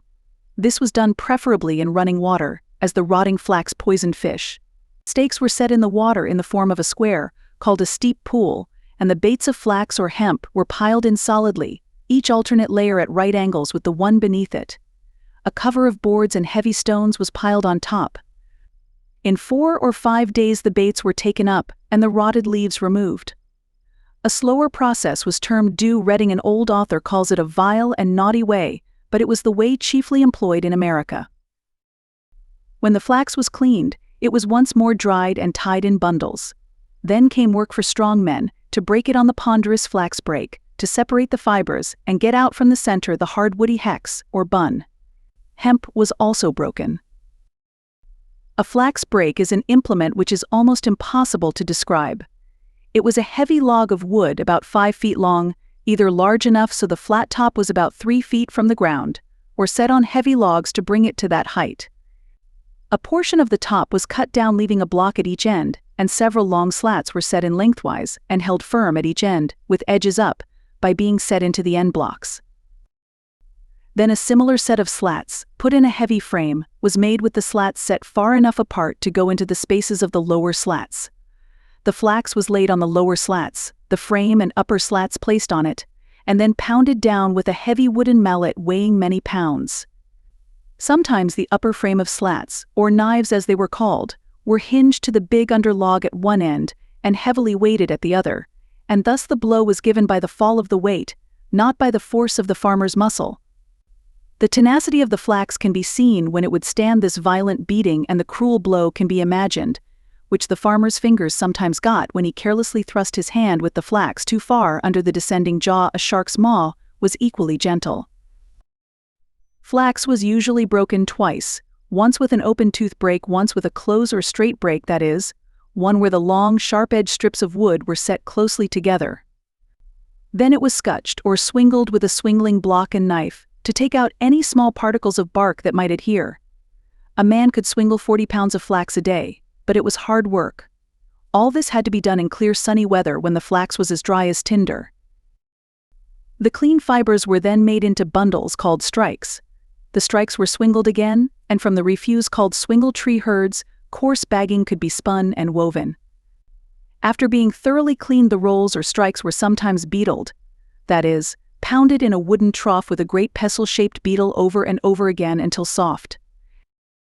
Then came the hackling or hetcheling, and the fineness of the flax depended upon the number of hacklings, the fineness of the various hackles or hetchels or combs, and the dexterity of the operator.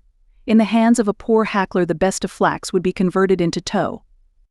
The flax was slightly wetted, taken hold of at one end of the bunch, and drawn through the hackle teeth towards the hetcheler, and thus fibers were pulled and laid into continuous threads, while the short fibers were combed out. It was dusty, dirty work. The threefold process had to be all done at once. The fibers had to be divided to their fine filaments, the long threads laid in untangled line, and the tow separated and removed. After the first hackle, called a ruffler, 6 other finer hackles were often used.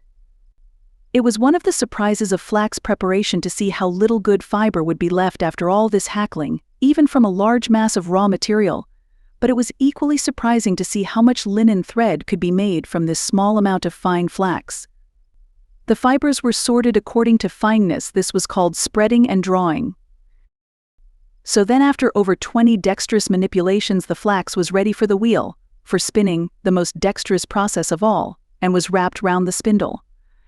Seated at the small flax wheel, the spinner placed her foot on the treadle and spun the fiber into a long, even thread. Hung on the wheel was a small bone, wood, or earthenware cup, or a gourd shell, filled with water, in which the spinner moistened her fingers as she held the twisting flax, which by the movement of the wheel was wound on bobbins. When all were filled, the thread was wound off in knots and skeins on a reel. A machine called a clock reel counted the exact number of strands in a knot, usually 40, and ticked when the requisite number had been wound. Then the spinner would stop and tie the knot. A quaint old ballad has the refrain, "And he kissed Mistress Polly when the clock reel ticked." That is, the lover seized the rare and propitious moments of Mistress Polly's comparative leisure to kiss her. Usually the knots or lays were of 40 threads, and 20 lays made a skein or slipping. The number varied, however, with locality. To spin 2 skeins of linen thread was a good day's work. For it a spinner was paid 8 cents a day, and her keep. These skeins of thread had to be bleached. They were laid in warm water for 4 days, the water being frequently changed and the skeins constantly wrung out. Then they were washed in the brook till the water came from them clear and pure. Then they were bucked, that is, bleached with ashes and hot water, in a bucking tub, over and over again, then laid in clear water for a week, and afterwards came a grand seething, rinsing, beating, washing, drying, and winding on bobbins for the loom. Sometimes the bleaching was done with slaked lime or with buttermilk. These were not the only bleaching operations the flax went through. Others will be detailed in the chapter on hand weaving. One lucrative product of flax should be mentioned: flaxseed. Flax was pulled for spinning when the base of the stalk began to turn yellow, which was usually the 1st of July. An old saying was, "June brings the flax." For seed it stood till it was all yellow. The flaxseed was used for making oil. Usually the upper chambers of country stores were filled a foot deep with flaxseed in the autumn, waiting for good sleighing to convey the seed to town. In New Hampshire in early days, a wheelwright was not a man who made wagon wheels. As such he would have had scant occupation, but one who made spinning wheels. Often he carried them around the country on horseback selling them, thus adding another to the many interesting itineracies of colonial days. Spinning wheels would seem clumsy for horse carriage, but they were not set up, and several could be compactly carried when taken apart. Far more ticklish articles went on pack horses, large barrels, glazed window sashes, etc. Nor would it seem very difficult for a man to carry spinning wheels on horseback, when frequently a woman would jump on horseback in the early morning, and with a baby on one arm and a flax wheel tied behind, would ride several miles to a neighbor's to spend the day spinning in cheerful companionship. A century ago one of these wheelwrights sold a fine spinning wheel for $1, a clock reel for $2, and a wool wheel for $2. Few persons are now living who have ever seen carried on in a country home in America any of these old-time processes which have been recounted. As an old antiquary wrote, "Few have ever seen a woman hatchel flax or card tow, or heard the buzzing of the footwheel, or seen bunches of flaxen yarn hanging in the kitchen, or linen cloth whitening on the grass. The flax dresser with the shivs, fibers, and dirt of flax covering his garments, and his face begrimed with flax dirt, has disappeared. The noise of his brake and swingling knife has ended, and the boys no longer make bonfires of his swingling toe. The sound of the spinning wheel, the song of the spinster, and the snapping of the clock reel all have ceased. The warping bars and quill wheel are gone, and the thwack of the loom is heard only in the factory. The spinning woman of King Lemuel cannot be found." Frequent references are made to flax in the Bible, notably in the book of Proverbs, and the methods of growing and preparing flax by the ancient Egyptians were precisely the same as those of the American colonist 100 years ago, of the Finn, Lapp, Norwegian, and Belgian flax growers today. This ancient skill was not confined to flax working. Rossellini, the eminent hierologist, says that every modern craftsman may see on Egyptian monuments 4,000 years old representations of the process of his craft, just as it is carried on today. The paintings in the grotto of El Kab, shown in Hamilton's Aegyptica, show the pulling, stocking, tying, and rippling of flax going on just as it is done in Egypt now. The 4-tooth ripple of the Egyptian is improved upon, but it is the same implement. Pliny gives an account of the mode of preparing flax: plucking it up by the roots, tying it in bundles, drying, watering, beating, and hackling it, or as he says, combing it with iron hooks. Until the Christian era, linen was almost the only kind of clothing used in Egypt, and the teeming banks of the Nile furnished flax in abundance. The quality of the linen can be seen in the bands preserved on mummies. It was not, however, spun on a wheel, but on a hand distaff, called sometimes a rock, on which the women in India still spin the very fine thread which is employed in making India muslins. The distaff was used in our colonies. It was ordered that children and others tending sheep or cattle in the fields should also be set to some other employment withal, such as spinning upon the rock, knitting, weaving tape, etc. I heard recently a distinguished historian refer in a lecture to this colonial statute, and he spoke of the children sitting upon a rock while knitting or spinning, etc., evidently knowing naught of the proper signification of the word. The homespun industries have ever been held to have a beneficent and peace, bringing influence on women. Wordsworth voiced this sentiment when he wrote his series of sonnets beginning, "Grief, thou hast lost an ever-ready friend, now that the cottage spinning wheel is mute." Chaucer more cynically says, "Through the wife of Bath, deceit, weepinge, spinninge God hath give, to women kindly that they may live." Spinning doubtless was an ever-ready refuge in the monotonous life of the early colonist. She soon had plenty of material to work with. Everywhere, even in the earliest days, the culture of flax was encouraged. By 1640, the Court of Massachusetts passed 2 orders directing the growth of flax, ascertaining what colonists were skillful in breaking, spinning, weaving, ordering that boys and girls be taught to spin, and offering a bounty for linen grown, spun, and woven in the colony. Connecticut passed similar measures. Soon spinning classes were formed, and every family ordered to spin so many pounds of flax a year, or to pay a fine. The industry received a fresh impulse through the immigration of about 100 Irish families from Londonderry. They settled in New Hampshire on the Merrimack about 1719, and spun and wove with far more skill than prevailed among those English settlers who had already become Americans. They established a manufactory according to Irish methods, and attempts at a similar establishment were made in Boston. There was much public excitement over spinning, and prizes were offered for quantity and quality. Women, rich as well as poor, appeared on Boston Common with their wheels, thus making spinning a popular holiday recreation. A brick building was erected as a spinning school costing Ps 15,000, and a tax was placed on carriages and coaches in 1757 to support it. At the 4th anniversary in 1749 of the Boston Society for Promoting Industry and Frugality, 300 young spinsters spun on their wheels on Boston Common. And a pretty sight it must have been, the fair young girls in the quaint and pretty dress of the times, shown to us in Hogarth's prints, spinning on the green grass under the great trees. In 1754, on a like occasion, a minister preached to the spinsters, and a collection of Ps 453 was taken up. This was in currency of depreciated value. At the same time, premiums were offered in Pennsylvania for weaving linen and spinning thread. Benjamin Franklin wrote in his Poor Richard's Almanac, "Many estates are spent in the getting, since women for tea forsook spinning and knitting." But the German colonists long before this had been famous flax raisers. A Pennsylvania poet in 1692 descanted on the flax workers of Germantown, "Where live high German people and low Dutch, whose trade in weaving linen cloth is much. There grows the flax, as also you may know, that from the same they do divide the tow."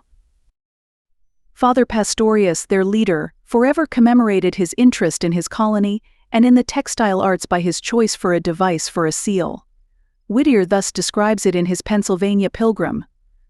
"Still on the town seal his device is found, grapes, flax, and thread spool on a 3-foil ground, with vinium, linum, et textrinum wound." Virginia was earlier even in awakening interest in manufacturing flax than Massachusetts, for wild flax grew there in profusion, ready for gathering. In 1646, 2 houses were ordered to be erected at Jamestown as spinning schools. These were to be well built and well heated. Each county was to send to these schools 2 poor children, 7 or 8 years old, to be taught carding, spinning, and knitting. Each child was to be supplied by the county authorities on admission to the school with 6 barrels of Indian corn, a pig, 2 hens, clothing, shoes, a bed, rug, blanket, 2 coverlets, a wooden tray, and 2 pewter dishes or cups. This plan was not wholly carried out. Prizes in tobacco, which was the current money of Virginia in which everything was paid, were given, however, for every pound of flax, every skein of yarn, every yard of linen of Virginia production, and soon flax wheels and spinners were plentiful. Intelligent attempts were made to start these industries in the South. Governor Lucas wrote to his daughter Mrs. Pinckney in Charleston, South Carolina, in 1745. "I send by this sloop 2 Irish servants, viz. a weaver and a spinner. I am informed Mr. Cattle hath produced both flax and hemp. I pray you will purchase some, and order a loom and spinning wheel to be made for them, and set them to work. I shall order flax sent from Philadelphia with seed. That they may not be idle. I pray you will also purchase wool and set them to making negroes' clothing which may be sufficient for my own people.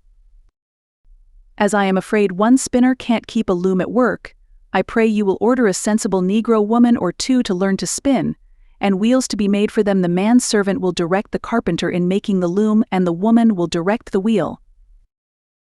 The following year Madame Pinckney wrote to her father that the woman had spun all the material they could get, so was idle that the loom had been made, but had no tackling that she would make the harness for it, if 2 pounds of shoemaker's thread were sent her. The sensible Negro woman and hundreds of others learned well to spin.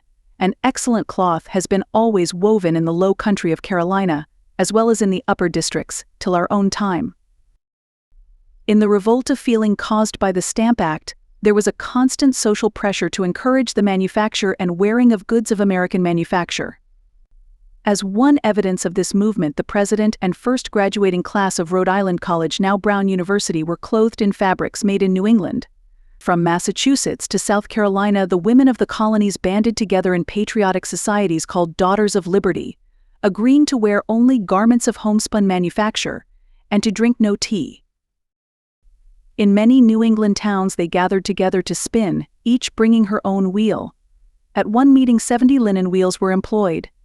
In Rowley, Massachusetts, the meeting of the daughters is thus described.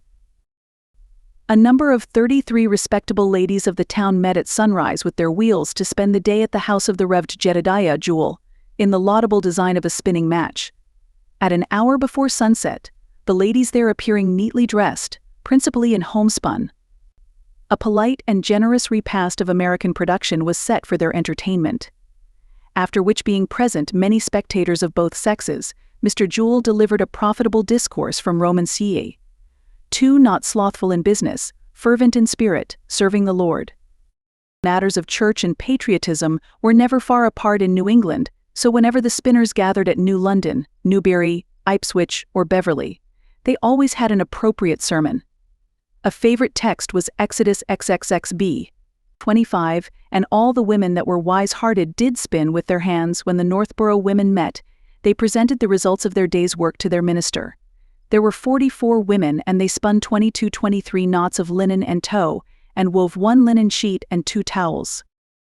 By Revolutionary times General Howe thought linen and woolen goods much wanted by the rebels, hence, when he prepared to evacuate Boston he ordered all such goods carried away with him.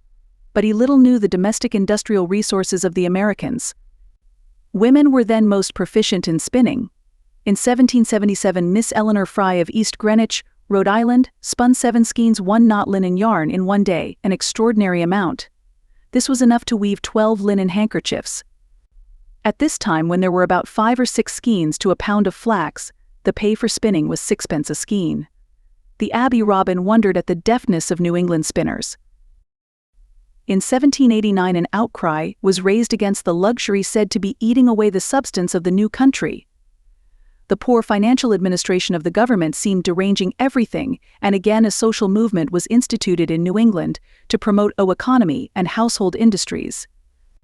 The rich and great strive by example to convince the populace of their error by growing their own flax and wool, having someone in the family to dress it, and all the females spin, several weave and bleach the linen. The old spinning matches were revived. Again the ministers preached to the faithful women economists, who thus combined religion, patriotism, and industry.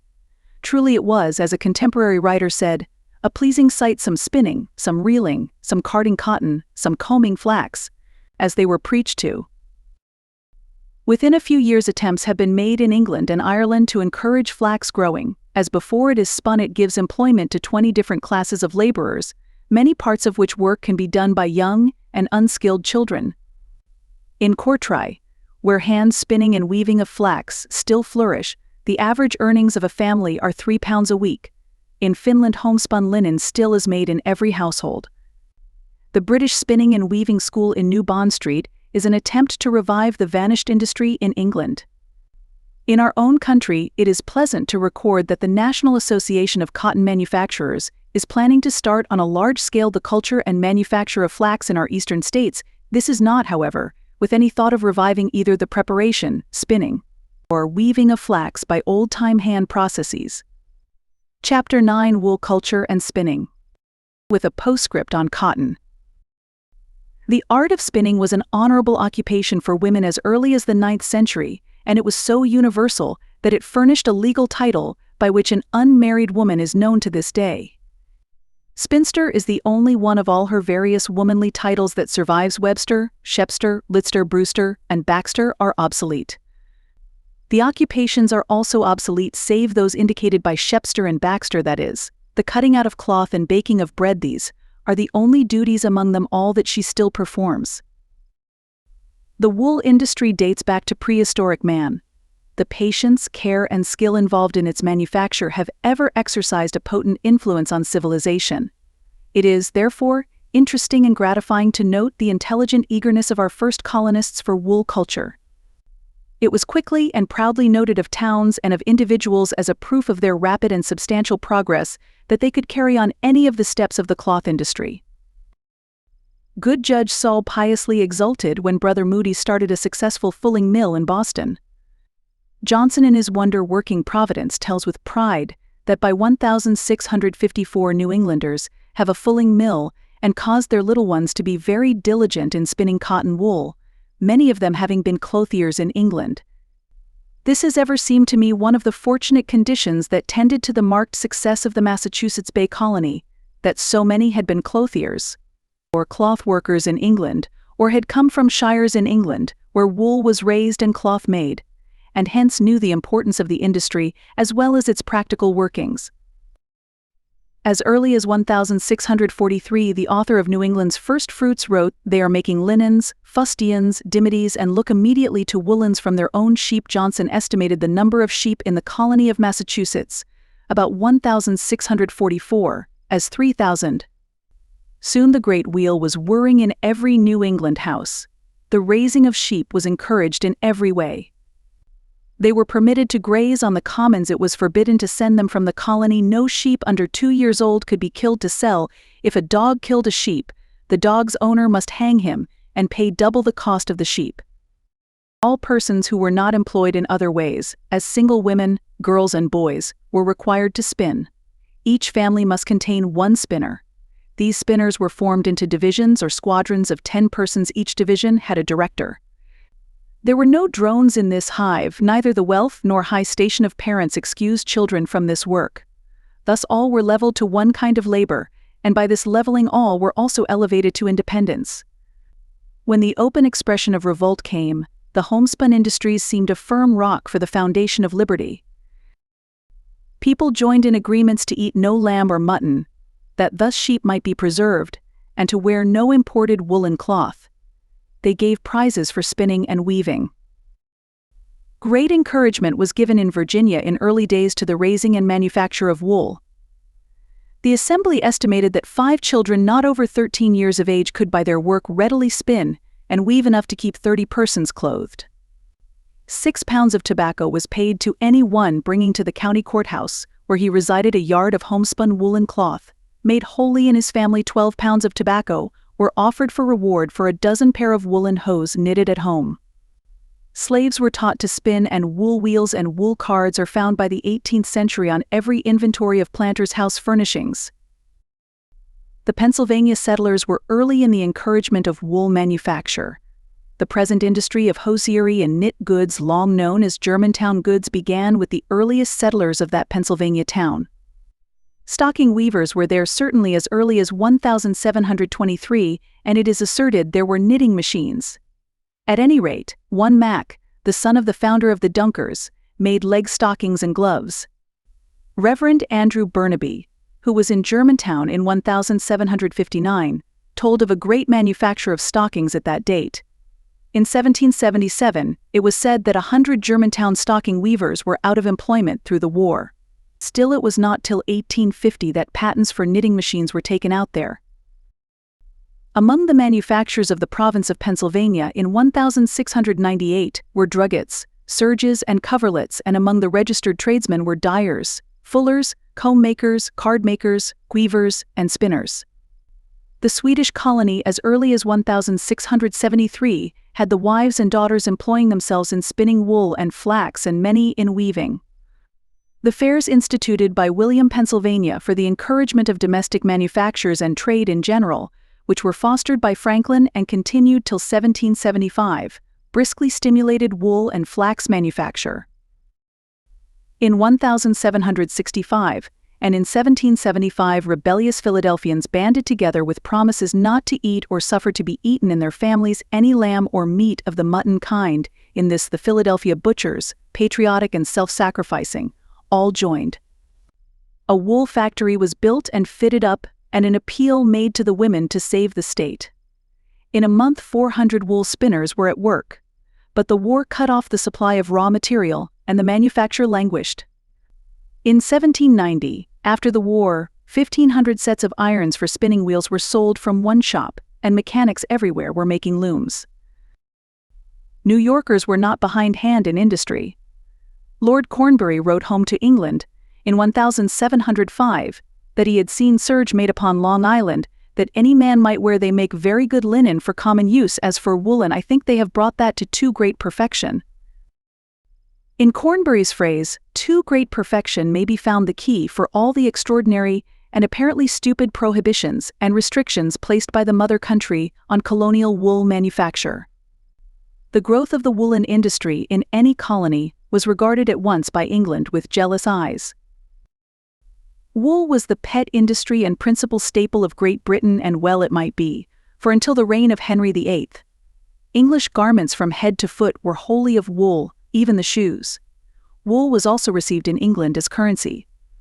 Thomas Fuller said, "The wealth of our nation is folded up in broadcloth."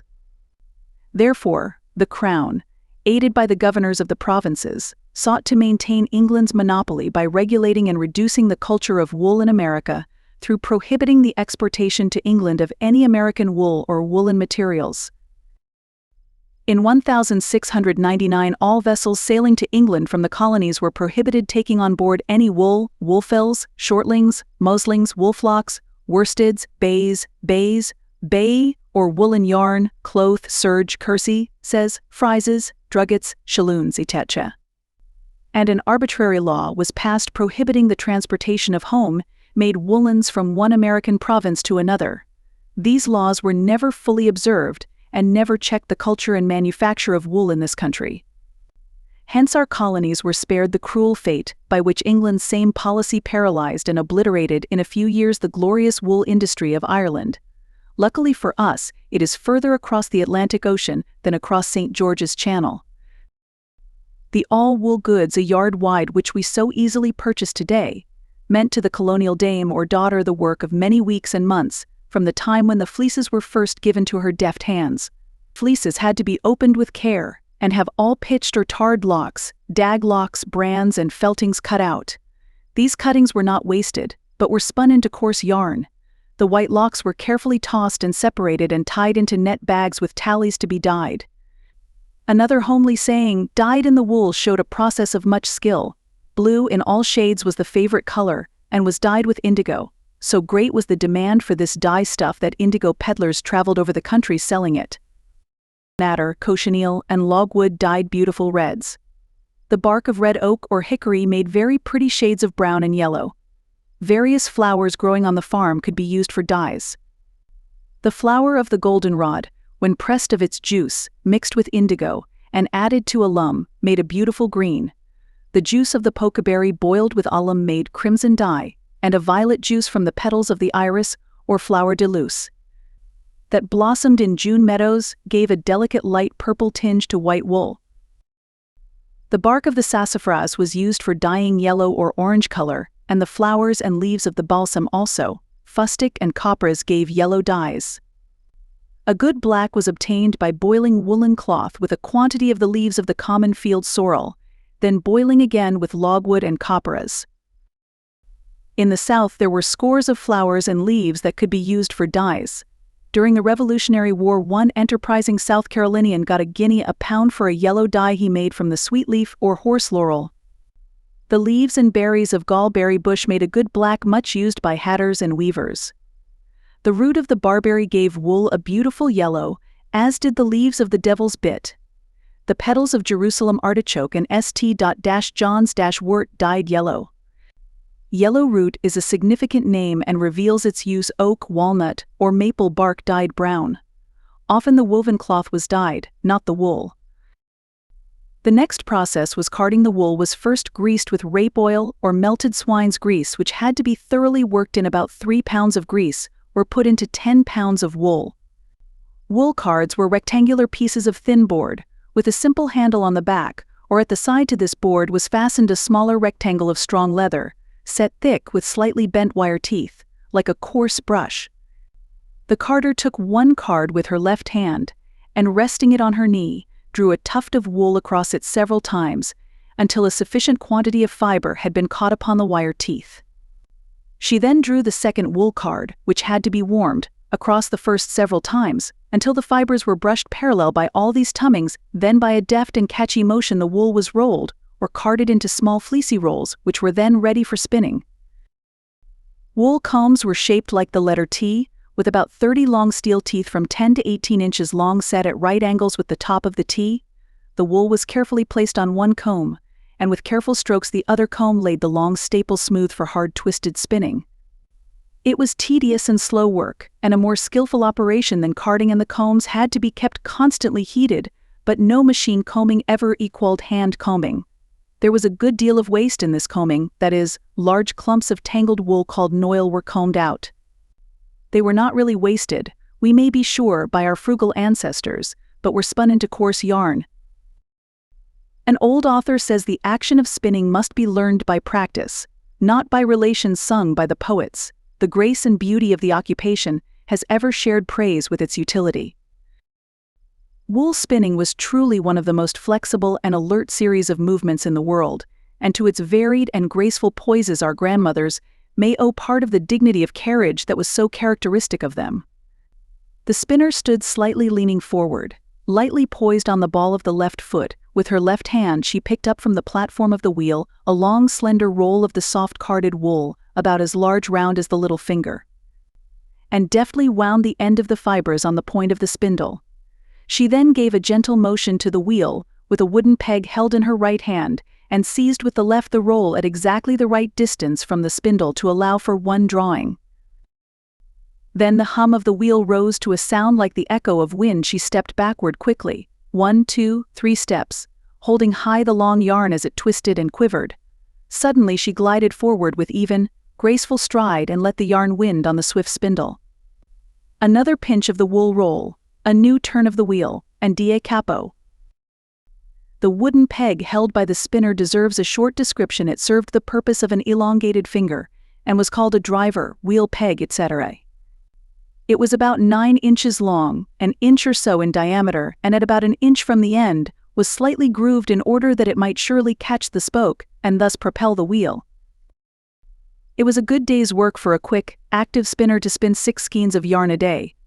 It was estimated that to do that with her quick backward and forward steps she walked over 20 miles.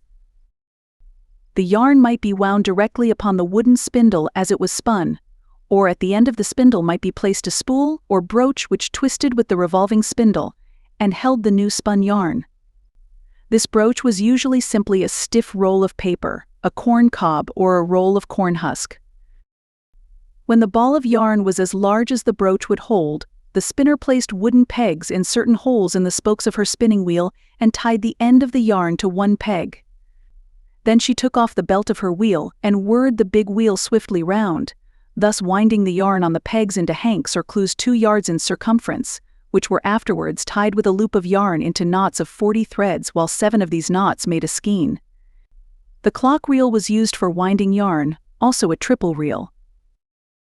The yarn might be wound from the spindle into skeins in another way, by using a hand reel, an implement which really did exist in every farmhouse, though the dictionaries are ignorant of it, as they are of its universal folk name, niddy-noddy.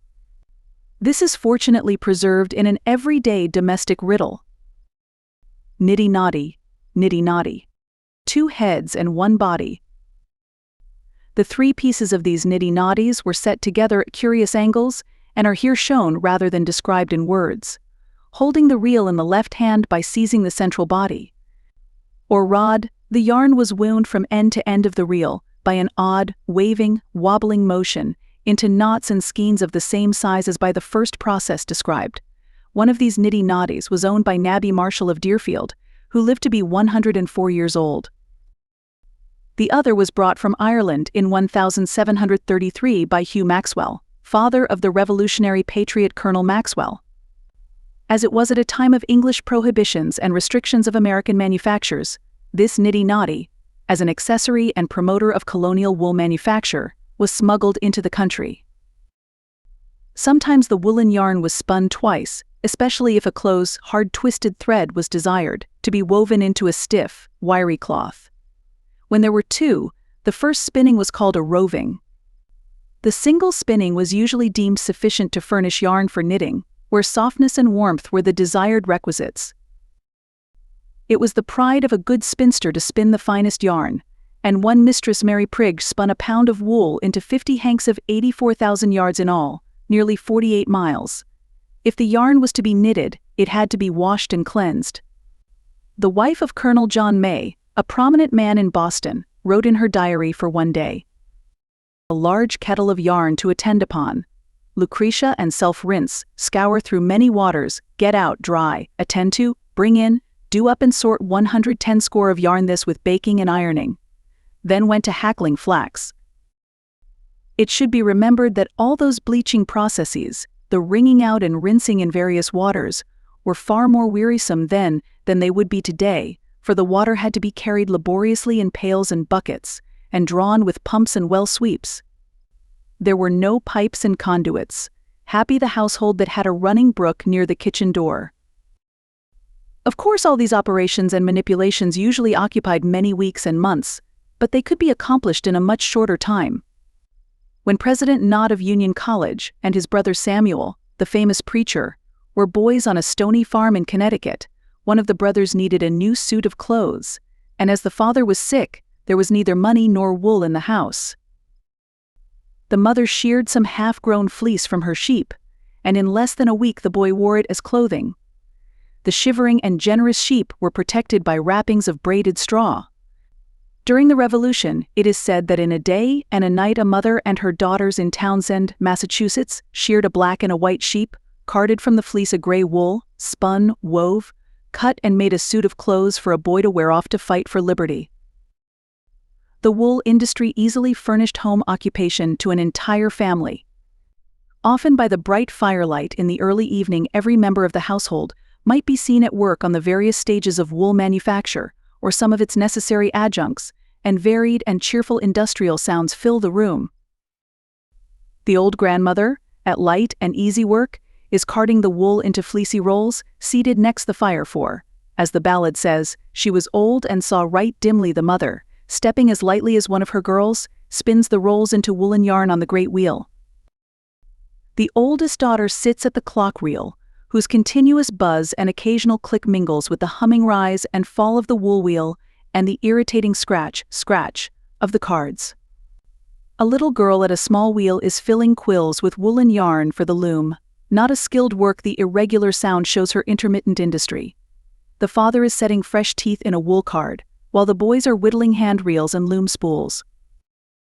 One of the household implements used in wool manufacture, the wool card, deserves a short special history, as well as a description. In early days, the leather back of the wool card was pierced with an awl by hand. The wire teeth were cut off from a length of wire, were slightly bent, and set and clinched one by one. These cards were laboriously made by many persons at home, for their household use. As early as 1667 wire was made in Massachusetts, and its chief use was for wool cards. By Revolutionary times it was realized that the use of wool cards was almost the mainspring of the wool industry, and PS 100 bounty was offered by Massachusetts for card wire made in the state from iron mined in what they called, then the United American States. In 1784 a machine was invented by an American which would cut and bend 36,000 wire teeth an hour. Another machine pierced the leather backs. This gave a new employment to women and children at home, and some spending money. They would get boxes of the bent wire teeth and bundles of the leather backs from the factories and would set the teeth in the backs while sitting around the open fire in the evening. They did this work, too, while visiting, spending an afternoon, and it was an unconscious and diverting work like knitting scholars set wool cards while studying and schoolmistresses while teaching. This method of manufacture was superseded 15 years later by a machine invented by Amos Whitmore, which held, cut, and pierced the leather, drew the wire from a reel, cut and bent a looped tooth, set it, bent it, fastened the leather on the back, and speedily turned out a fully made card. John Randolph said this machine had everything but an immortal soul. By this time, spinning and weaving machinery began to crowd out home work, and the machine-made cards were needed to keep up with the increased demand.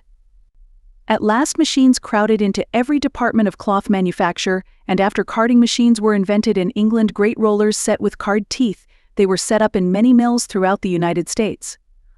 Families soon sent all their wool to these mills to be carded even when it was spun and woven at home. It was sent rolled up in a homespun sheet or blanket pinned with thorns, and the carded rolls ready for spinning were brought home in the same way, and made a still bigger bundle which was light in weight for its size. Sometimes a red-cheeked farmer's lass would be seen riding home from the carding mill, through New England woods or along New England lanes, with a bundle of carded wool towering up behind her bigger than her horse.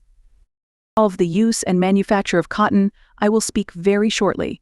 Our greatest, cheapest, most indispensable fiber is also our latest one.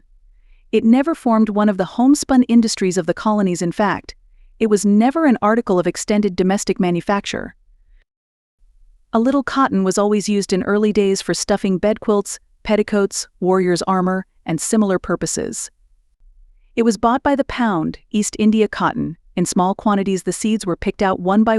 By hand it was carded on wool cards, and spun into a rather intractable yarn which was used as warp for linsey-woolsey and rag carpets. Even in England, no cotton weft, no all cotton fabrics were made till after 1760, till Hargreaves' time. Sometimes a twisted yarn was made of one thread of cotton and one of wool, which was knit into durable stockings. Cotton sewing thread was unknown in England. Pawtucket women named Wilkinson made the first cotton thread on their home spinning wheels in 1792. Cotton was planted in America, Bancroft says, in 1621, but McMaster asserts it was never seen growing here till after the Revolution, save as a garden ornament with garden flowers. This assertion seems oversweeping when Jefferson could write in a letter in 1786. The 4 southernmost states make a great deal of cotton. Their poor are almost entirely clothed with it in winter and summer. In winter they wear shirts of it and outer clothing of cotton and wool mixed. In summer their shirts are linen, but the outer clothing cotton.